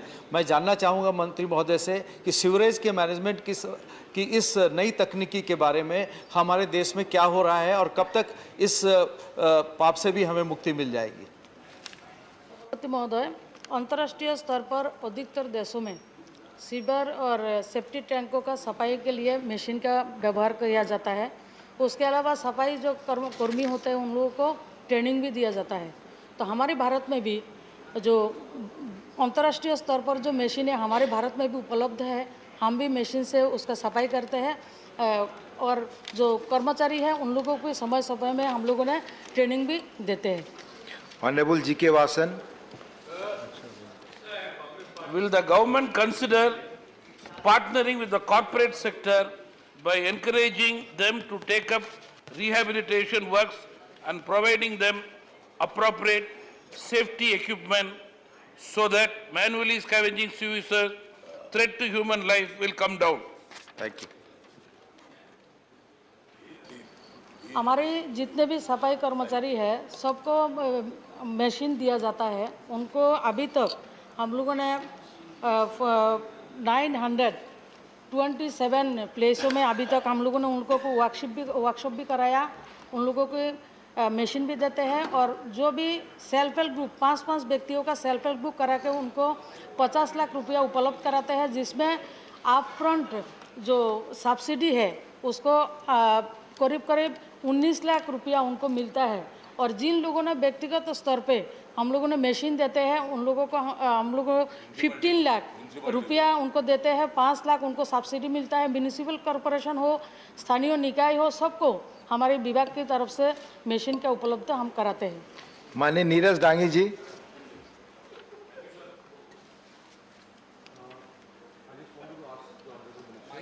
What steps is the government taking to improve the performance of schemes for the rehabilitation of manual scavengers, given that of the total identified manual scavengers, on 2.7% have received the capital subsidy and 31.3% have received the skill development training? Thank you. Thank you, sir. 2020-21 और 2022 तक मैं आंकड़ा आपको देता हूँ। जो 12,730 सफाई कर्मचारी को हम लोगों ने प्रशिक्षण प्रदान किया है, उसके साथ साथ उन लोगों को हम लोगों ने मशीन भी उपलब्ध कराया। उसके अलावा 2021-22 तक हम लोगों ने 2823 मैनुअल स्कैवेंजर को आश्रित लोगों को रोजगार देने का काम भी किया है। धन्यवाद। क्वेश्चन नंबर 366 माननीय राकेश सिन्हा जी। क्वेश्चन नंबर 366 माननीय मंत्री जी, पटल पे रख दिया। First supplementary. उपसभापति महोदय, मंत्री जी को मैं बधाई देना चाहता हूं कि उन्होंने बहुत ही एक्सटेंसिव आंसर दिया है। जिन लोगों ने कश्मीर फाइल नहीं देखा है, कम से कम इस उत्तर को देख लें तो पता चलेगा जम्मू कश्मीर का कितना डेवलपमेंट हुआ है। मेरा एक प्रश्न है मंत्री जी से कि जो डेवलपमेंट हो रहा है, अब तक का डेवलपमेंट वहाँ पर अर्बन सेंट्रिक था, इस डेवलपमेंट से डोडा से लेकर बारामूला तक आम लोगों के इंफ्रास्ट्रक्चर का जो डेवलपमेंट हुआ है, उसमें आम लोगों तक, गांव के लोगों तक कितना लाभ पहुंचा है? धन्यवाद। महोदय, बहुत ही अच्छा सवाल किया है माननीय राकेश सिन्हा जी ने। मोदी सरकार परिणाम देने वाली सरकार है। मोदी सरकार जो करती है वही कहती है और जो कहती है वही करती भी है। कितने सुखद परिणाम आए हैं। परिणाम सुनिए ना, मैं प्लीज बहुत चर्चा होती है रोजगार की। औद्योगिक विकास के क्षेत्र में लगभग 51 लाख रुपए के निवेश के प्रस्ताव आए हैं। 51,000 करोड़ 51,000 करोड़ रुपए के निवेश के प्रस्ताव आए हैं, जो वहां के नौजवानों को रोजगार देने में बहुत ही ज्यादा सार्थक है। 4,50,000 लोगों से अधिक को रोजगार का अवसर प्राप्त होने की संभावना है। 2019 से अभी तक 26,303 पदों की पहचान की गई है, जिसमें 11,324 राजपत्रित कर्मचारी और अराजपत्रित कर्मचारी और 4th क्लास के पदों के चयन की प्रक्रिया पूर्ण हुई है। शेष रिक्तियों की प्रक्रिया जारी है। तेज सड़क निर्माण के फलस्वरूप दुर्गम क्षेत्रों में आवागमन की सुविधा बढ़ी है। 2019 के पहले सड़कों का निर्माण का औसत 6.54 किलोमीटर प्रतिदिन था, जो बढ़कर अब वर्तमान में 20.68 किलोमीटर प्रतिदिन हो गया है। 1,000 से अधिक आबादी की बस्ती सड़क से जुड़ गए हैं और 2023 तक 500 आबादी वाली बस्तियां भी अधिकांश रूप में जुड़ जाएगी। सब महोदय, 1 मिनट, कितना प्रभाव पड़ा है। काजी कुंड बनिहाल सुरंग के निर्माण से अब श्रीनगर से जम्मू की यात्रा जो पहले 10 घंटे में पूरी होती थी, अब 5 घंटे 50 मिनट में पूरी कर ली जाएगी। बिजली उत्पादन में बढ़ोतरी के कारण 24 घंटे बिजली की उपलब्धता देने में सफल हो रहे हैं। IIT और IIM प्रारंभ होने से जम्मू कश्मीर के हजारों विद्यार्थी आज तकनीकी शिक्षा प्राप्त कर रहे हैं। 2 नए एम्स, 7 मेडिकल कॉलेज, 2 राज कैंसर अस्पताल तथा 15 नर्सिंग कॉलेजों के निर्माण कार्य प्रारंभ हो गया है। राजकीय डिग्री कॉलेज, इंजीनियरिंग कॉलेज की संख्या 96 से बढ़कर 147 हो गई है। इसमें जम्मू कश्मीर के हजारों विद्यार्थी लाभान्वित होंगे। घरों से टैप, पहले 31 घरों में टैप मीटर कनेक्शन से बस आधा मिनट सर, बहुत बड़ा सवाल उन्होंने पूछा है। आगे और सवाल हमको लेने हैं। पंचायती राज का चुनाव हुआ है, हो गया, जिससे सरकार वहां हुआ है, रोजगार के अंतर्गत का भी रिप्लाई मिल जाएगा। Thank you. Second supplementary. उपसभापति महोदय, हम सब जानते हैं कि 80 के दशक में कश्मीर के लोगों को बड़ी त्रासदी से गुजरना पड़ा था। वहाँ के लोगों के मंदिरों को ध्वस्त किया गया, जमीन छीन ली गई। मेरा मंत्री जी से सवाल है कि 2019 के बाद जो प्रधानमंत्री नरेंद्र मोदी जी के नेतृत्व में आधारभूत परिवर्तन हुआ, जिसके कारण विकास हो रहा है, इस दौर में कितने हिंदुओं की जमीन और कितने मंदिरों की जो जमीन संपत्ति, जब मंदिर ध्वस्त किया गया था, उस जमीन को रिस्टोर करना, उनको चिन्हित करना, उस पर अधिकार दिलाने की कोशिश की गई है? महोदय, जम्मू और कश्मीर में संबंधित जिलों के जिला मजिस्ट्रेट प्रवासियों की अचल संपत्तियों के कानूनी अभिरक्षक हैं। जम्मू कश्मीर के प्रवासियों की शिकायतों के समाधान के लिए जम्मू और कश्मीर सरकार ने दिनांक 7/9/2021 को एक पोर्टल की शुरुआत किया है। जिन जिन पर जुर्म ढाए गए हैं, अत्याचार अनाचार के कारण जो घाटी छोड़कर आए हैं, जिनकी जिनकी संपत्तियां जबरन ले ली गई है, मोदी जी की सरकार है, मोदी जी की सरकार है। और गृह मंत्री जी सब ऐसी संपत्तियों को वापस करने में भी सक्षम है, लगातार प्रयासरत है।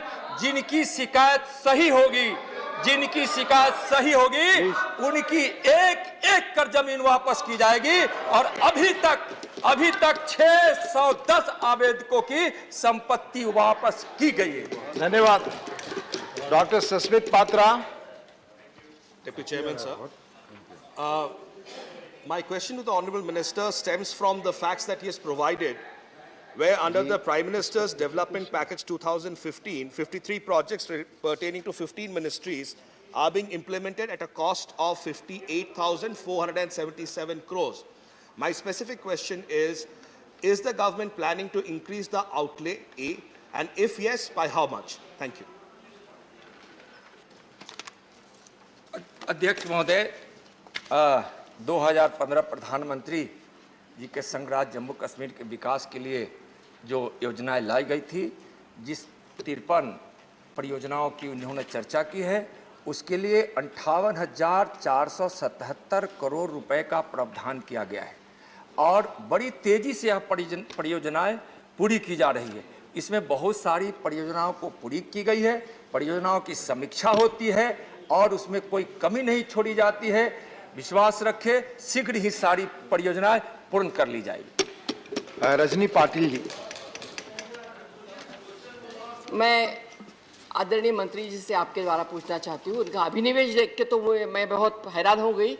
ऐसे लग रहा है कि कोई हम सिनेमा गृह में बैठे हैं और ये ऐसा आवेश में बोल रहे हैं।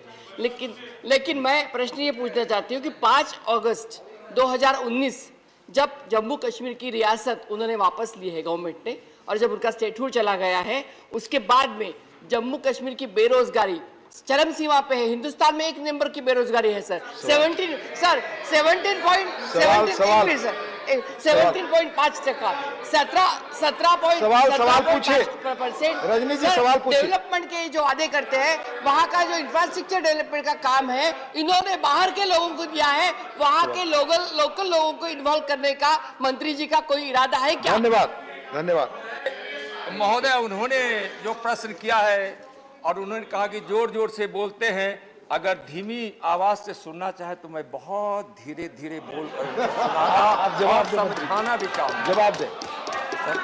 जम्मू कश्मीर संघराज्य के विभिन्न विभागों के कारण 26,630 पदों की पहचान की गई है और इन भर्तियों की प्रक्रिया भी हो, जिसको मैं पहले भी बोला हूँ और उसको मैं दोहरा रहा हूँ।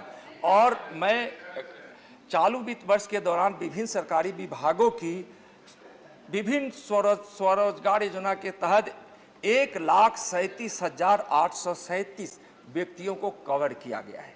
परामर्शी एवं समयबद्ध भर्ती प्रक्रिया को गति प्रदान करने के लिए विशेष भर्ती नियम बनाए गए हैं तथा विभिन्न विभागीय नियमों में संशोधन भी किया गया है ताकि रोजगार के अवसर शीघ्र ही प्राप्त हो। रोजगार मुहैया कराने के लिए रोजगार पोर्टल बनाया गया है। बेरोजगार व्यक्तियों को विभिन्न पदों की उपलब्धता के बारे में जागरूक करने के लिए जिला स्तरों पर नियमित रूप से काउंसलिंग और ई काउंसलिंग सेक्शन भी स्थापित किए गए। हर प्रकार से व्यापक रोजगार के अवसरों तक पहुंच बढ़ाने के लिए मॉडल कैरियर सेंटरों की स्थापना की गई है तथा रोजगार मेलों का आयोजन किया गया। महोदय, मैं इसलिए इसकी चर्चा किया कि इन सब कारणों से जो वह कह रहे हैं वह असत्य है और जो उत्तर में दिया गया है यही सत्य है। रोजगार बढ़ा है, स्वरोजगार बढ़ा है, लोगों के मन में विश्वास जगा है, विकास भी हो रहा है। प्रियंका चतुर्वेदी जी, प्रियंका जी प्लीज प्रियंका जी के सवाल प्लीज। सवाल पूछा था, 3893 क्वेश्चन है। मैंने स्पेसिफिकली कहा था कश्मीरी पंडित्स का कितने जॉब्स लगे हैं, 3000 जॉब प्रॉमिस किए थे और उन्होंने जवाब कश्मीरी पंडित नहीं कहा है, उनको कश्मीरी माइग्रेंट्स कहा है। कब कश्मीरी पंडितों को माइग्रेंट्स का जो लेबल दिया हुआ है ये कब खत्म होगा, ये मैं पूछना चाहती हूँ। महोदय, मैं तो और संशोधित करना चाहता हूँ। मैं तो हिंदू कश्मीरी पंडित कह रहा हूं, हिंदू कश्मीरी पंडित। Please please. और मैंने उत्तर में पहले भी दिया हूं कि जो लोग वहां जाना चाहे हैं उनके लिए हम वहां आवास भी बना रहे हैं। अब तक जो वहां नौकरियां दी गई है कश्मीरी पंडितों को, मैं उसको दे रहा हूं। लगभग वह नौकरियां, लगभग वह, अध्यक्ष महोदय मैं चूंकि सही आंकड़ा देना चाहता हूं, इसलिए मैं बताना चाहता हूं कि अब तक की गई नियुक्तियों की संख्या प्लीज 2000 कश्मीरी पंडितों की कहते हैं जो किसी न किसी प्रकार से वहां से भगाए गए थे, उसकी बात मैं कर रहा हूं। 2020 और 21 में 841 और 2021-22 में 1264 ऐसे लोगों को नौकरियां दी गई हैं और उनके पास कोई नौकरियां लेने के चाहते हैं जो पुनर्वास है उनको सरकार देने के लिए तैयार। धन्यवाद। क्वेश्चन नंबर 367 माननीय अनिल देसाई जी। थैंक यू माननीय मंत्री जी। 367 उत्तर सभा पटल पर रख दिया गया। Please first supplementary Anil ji. Thank you, Deputy Chairman, sir. My first supplementary. Sir, due to these geoclimatic conditions and socio-economic conditions also, we Indians are vulnerable in various degrees to natural disasters, such as floods, cyclones, जो भी आते हैं, droughts रहते हैं, earthquakes, landslides, epidemics, pandemics. Sir, these catastrophes cause massive damage to life and property. So may I know from the honorable ministers, and in the last few years we've seen that due to global warming, climate change, this is on the rise. May I know from the honorable minister through you, sir, whether NDMA or the government is thinking to explore on the lines of how to cover or usage of financial tools like risk insurance. Is there any thinking which is there in the government? So that if this is taken care by risk insurance or so, it can be compensation, these massive losses can be compensated which come due to disaster. Thank you. Thank you. उन्होंने सबसे पहले heat wave की बात कही। Heat wave के कारण बहुत ही अधिक मौतें बिहार में हो जाया करती थी और एनडीएमए ने हीट वेव की रोकथाम और प्रबंधन के लिए कार्य योजना बनाने के लिए दिशा निर्देश भी जारी किए हैं, जिसका उद्देश्य हीट वेव संभावित राज्यों को अपना हीट एक्शन प्लान तैयार करने में सुविधा प्रदान। सभी हीट वेव संभावित राज्यों के साथ हीट वेव की तैयारी संबंधी कार्यशाला आयोजित की गई है। हीट वेव से संबंधित मुद्दों पर गहन अनुसंधान में भी सहायता प्रदान की जाती है राज्यों को। इन उपायों के परिणाम स्वरूप हीट वेव के कारण जान माल की नुकसान में उल्लेखनीय कमी हुई है। 2015 में राज्य सरकारों द्वारा लू से मरने वाले की आंकड़ा जो दिया गया, संख्या दी गई, वह 2040 थी। 2040 मौतों की हीट वेव आपने कहा, आप जो और बोले हैं क्या प्रावधान करते हैं इंश्योरेंस का, वो भी हम हीट वेव की उन्होंने चर्चा की है नहीं? अगर आपको वो आंसर नहीं, प्लीज क्या माननीय सदस्यगण, मंत्री जी, माननीय मंत्री जी, 2020 में वो एक मिनट माननीय मंत्री जी, 4 हो गई है, 4। माननीय सदस्यगण, आप प्रक्रिया जानते हैं। किसी मंत्री के सवाल से अब अगर आप संतुष्ट नहीं है तो उसके लिए अलग प्रक्रिया है, आप उसका पालन करिए प्लीज प्लीज प्लीज। जहां तक उन्होंने अच्छा महोदय अगर मैं उनके प्रश्न का उत्तर सही नहीं दे रहा हूं तो उनका प्रश्न हीट वेव पर था, अगर नहीं था तो प्लीज दोबारा प्रश्न करें। क्या करें? माननीय Anil ji, please next supplement. Second supplementary. Sir, मैंने जो क्वेश्चन पूछा था वो रिस्क फाइनेंसिंग, रिस्क इंश्योरेंस का कोई आप डिवाइस यूज करेंगे? अगर नहीं करेंगे तो इस तरह का बहुत मैसिव लॉसेस होते रहेंगे करके। Anyway, my second supplementary, you can write back to me, आप आंसर दे सकते हैं मेरे को। Sir, my second supplementary is, sir, with the efforts of NDMA, there was a good measure which has come in place. Coalition for Disaster Resilient Infrastructure, that is CDRI, and that was launched by Honorable Prime Minister, and that was presented in United Nations Summit which was there in 2019.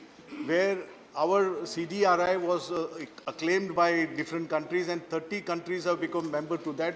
They have endorsed the charter. May I know from the Honorable Minister what is the basic objective or the salient features of that CDRI? Thank you. Thank you, Anil ji. वो तो heat wave के बाद जो उन्होंने दूसरा उत्तर था, एक line में मैं प्रश्न था कह देना चाहूँगा कि insurance institute of the India के साथ इस विषय पर काम कर रही है और इससे इंश्योरेंस सॉल्यूशन करने में निकालने में मदद मिलेगी और उस तरफ सरकार पहल कर रही है। दूसरा है कि अभी जो प्रश्न उन्होंने कहा है उसमें जो आपदा रोधी और संरचना के लिए गठन CDRI है, माननीय प्रधानमंत्री जी द्वारा 23 सितंबर 2019 को न्यूयॉर्क में संयुक्त राष्ट्र जलवायु कार्रवाई शिखर सम्मेलन में आधिकारिक तौर पर लॉन्च किया गया था और उसके बाद से 31 मार्च 2022 की स्थिति के अनुसार संगठन में 30 राष्ट्रीय सरकारों, 5 अंतर्राष्ट्रीय संगठनों एवं 2 निजी क्षेत्र के संगठनों सहित 37 सदस्य जुड़े हैं और अब CDRI का नई दिल्ली में एक सचिवालय भी है जो पूर्ण रूप से कार्य कर रहा है। महोदय, इसमें बिजली, संचार, परिवहन, स्वास्थ्य और शहरी अन्य संरचनाओं की सहनशीलता संबंधी महत्वपूर्ण मुद्दों पर वैश्विक राय तैयार करने के लिए इसमें सम्मेलन किए जाते हैं। डिजास्टर रेजिलिएंट इंफ्रास्ट्रक्चर पर अंतर्राष्ट्रीय सम्मेलन की मेजबानी भी भारत ने किया है। 2021 में सम्मेलन छोटे विकासशील द्वीप राज्यों की संवेदनशीलता के समाधान पर विशेष ध्यान केंद्रित किया। Thank you. माननीय सतीश चंद्र दुबे, माननीय सतीश चंद्र दुबे। आपके माध्यम से मंत्री जी से जानना चाहता हूं कि राष्ट्रीय आपदा प्रबंध प्राधिकरण के प्रयासों से आपदा प्रबंध में कितना प्रभाव पड़ा है? धन्यवाद। महोदय, NDMA के द्वारा जो कदम उठाए गए हैं, माननीय प्रधानमंत्री जी के नेतृत्व में केंद्र सरकार ने अपने सतत प्रयासों से प्राकृतिक आपदाओं से निपटने के लिए कई प्रकार के उल्लेखनीय सुधार भी किए हैं तथा सफलता भी मिल रही है।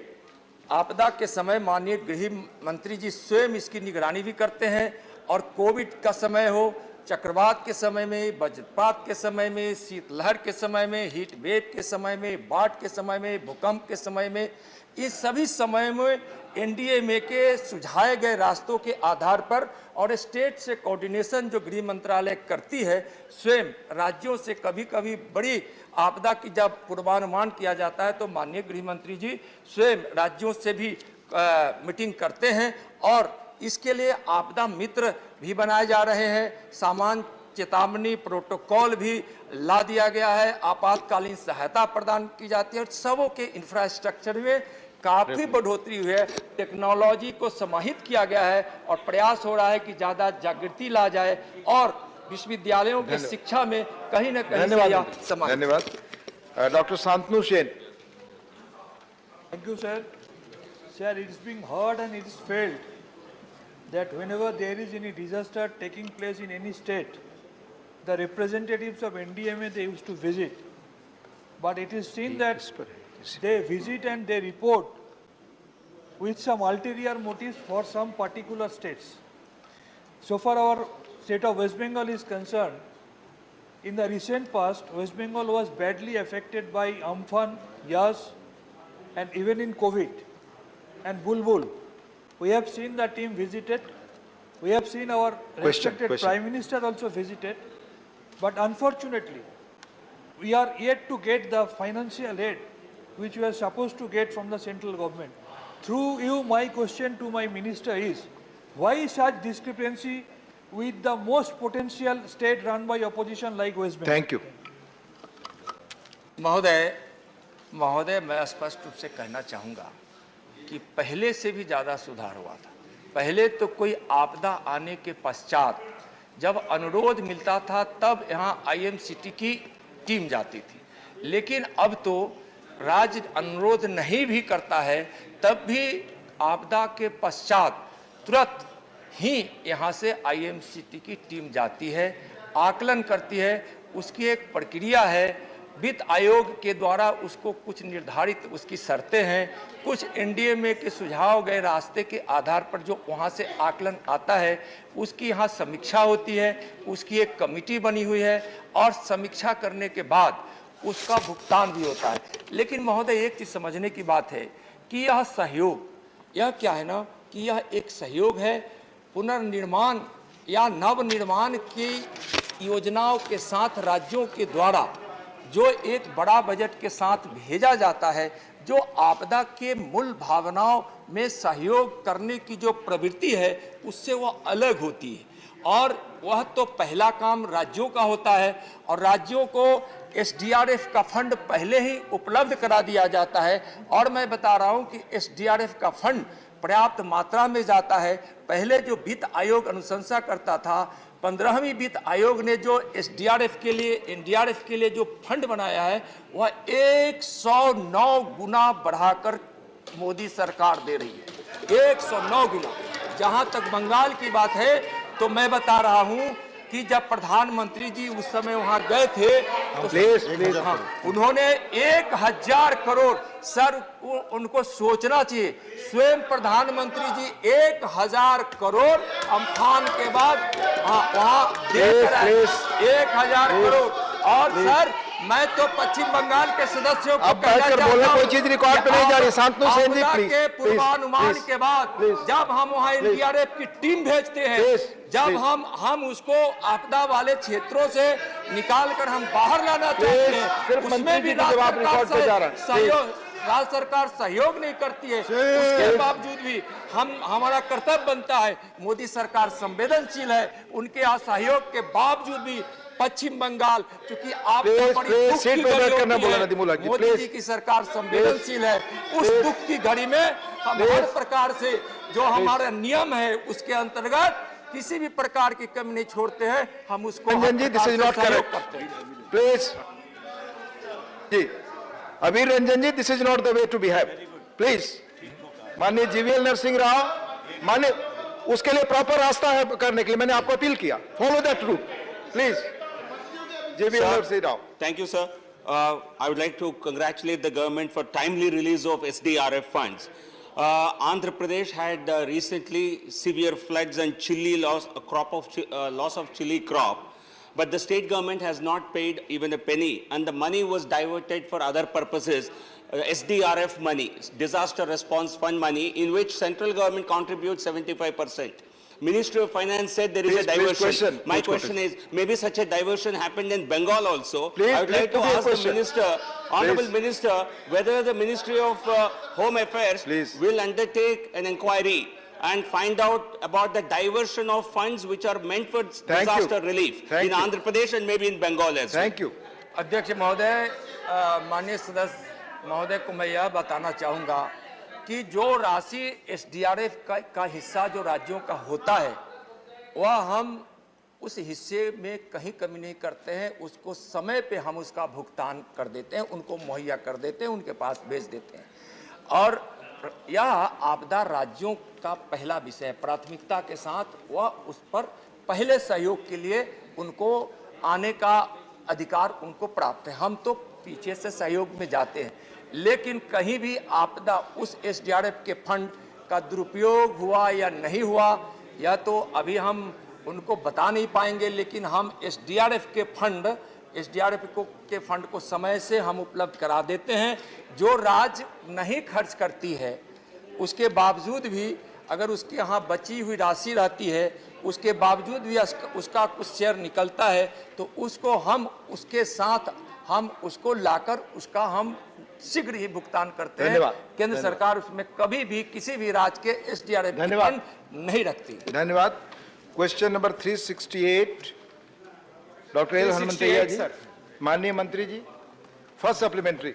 Sir, total physically handicapped people in the country is 2.8 crore, which is 2.2% of the population. Sir, I have asked for the pension to be given to them.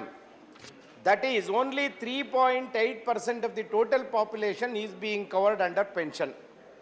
Why all the physically handicapped people are not being given the pension? That is my question, sir. Thank you for राष्ट्रपति महोदय जी, माननीय सदस्य के द्वारा जो pension संबंधी प्रश्न उठाया गया है, केंद्र सरकार ग्रामीण विकास मंत्रालय के द्वारा राष्ट्रीय सामाजिक सहायता कार्यक्रम के अंतर्गत दिव्यांगजनों को, वरिष्ठ नागरिकों को पेंशन देने का प्रावधान ग्रामीण विकास मंत्रालय के द्वारा किया जाता है। जितने भी दिव्यांगजनों के प्रमाणीकरण होने के बाद और पेंशन के लिए अप्लाई किया जाता है, ग्रामीण विकास मंत्रालय के द्वारा उसमें पेंशन देने का काम निरंतरता के साथ में जारी है। Second supplementary. Sir, the central government is giving only 300 rupees as pension, sir.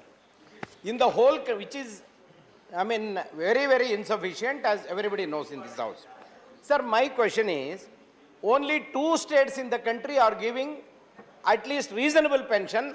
One is Telangana, 3,160. Another one is Delhi, 2,500. Sir, I want the direction from the central government, all the states, at least 2,000 should be given to differently abled person. And one more thing, sir, I want to request the government of India to have a survey for those who wanted pension and those who are eligible for pension, and all those people should be given minimum pension of 2,000 rupees across the country. So both these points are suggestions or questions? Yeah, this is my question. Please. दिव्यांगजनों को दी जाने वाली top up करने के लिए राज्य सरकारों की अपनी योजनाएं हैं और अनेक राज्य सरकारों के द्वारा इसमें अलग अलग तरीके से माननीय मंत्री जी, 1 बज चुके हैं। एक क्वेश्चन और खत्म हुआ। Please statement by minister correcting answer to question Sadhvi Niranjan Jyoti टुले।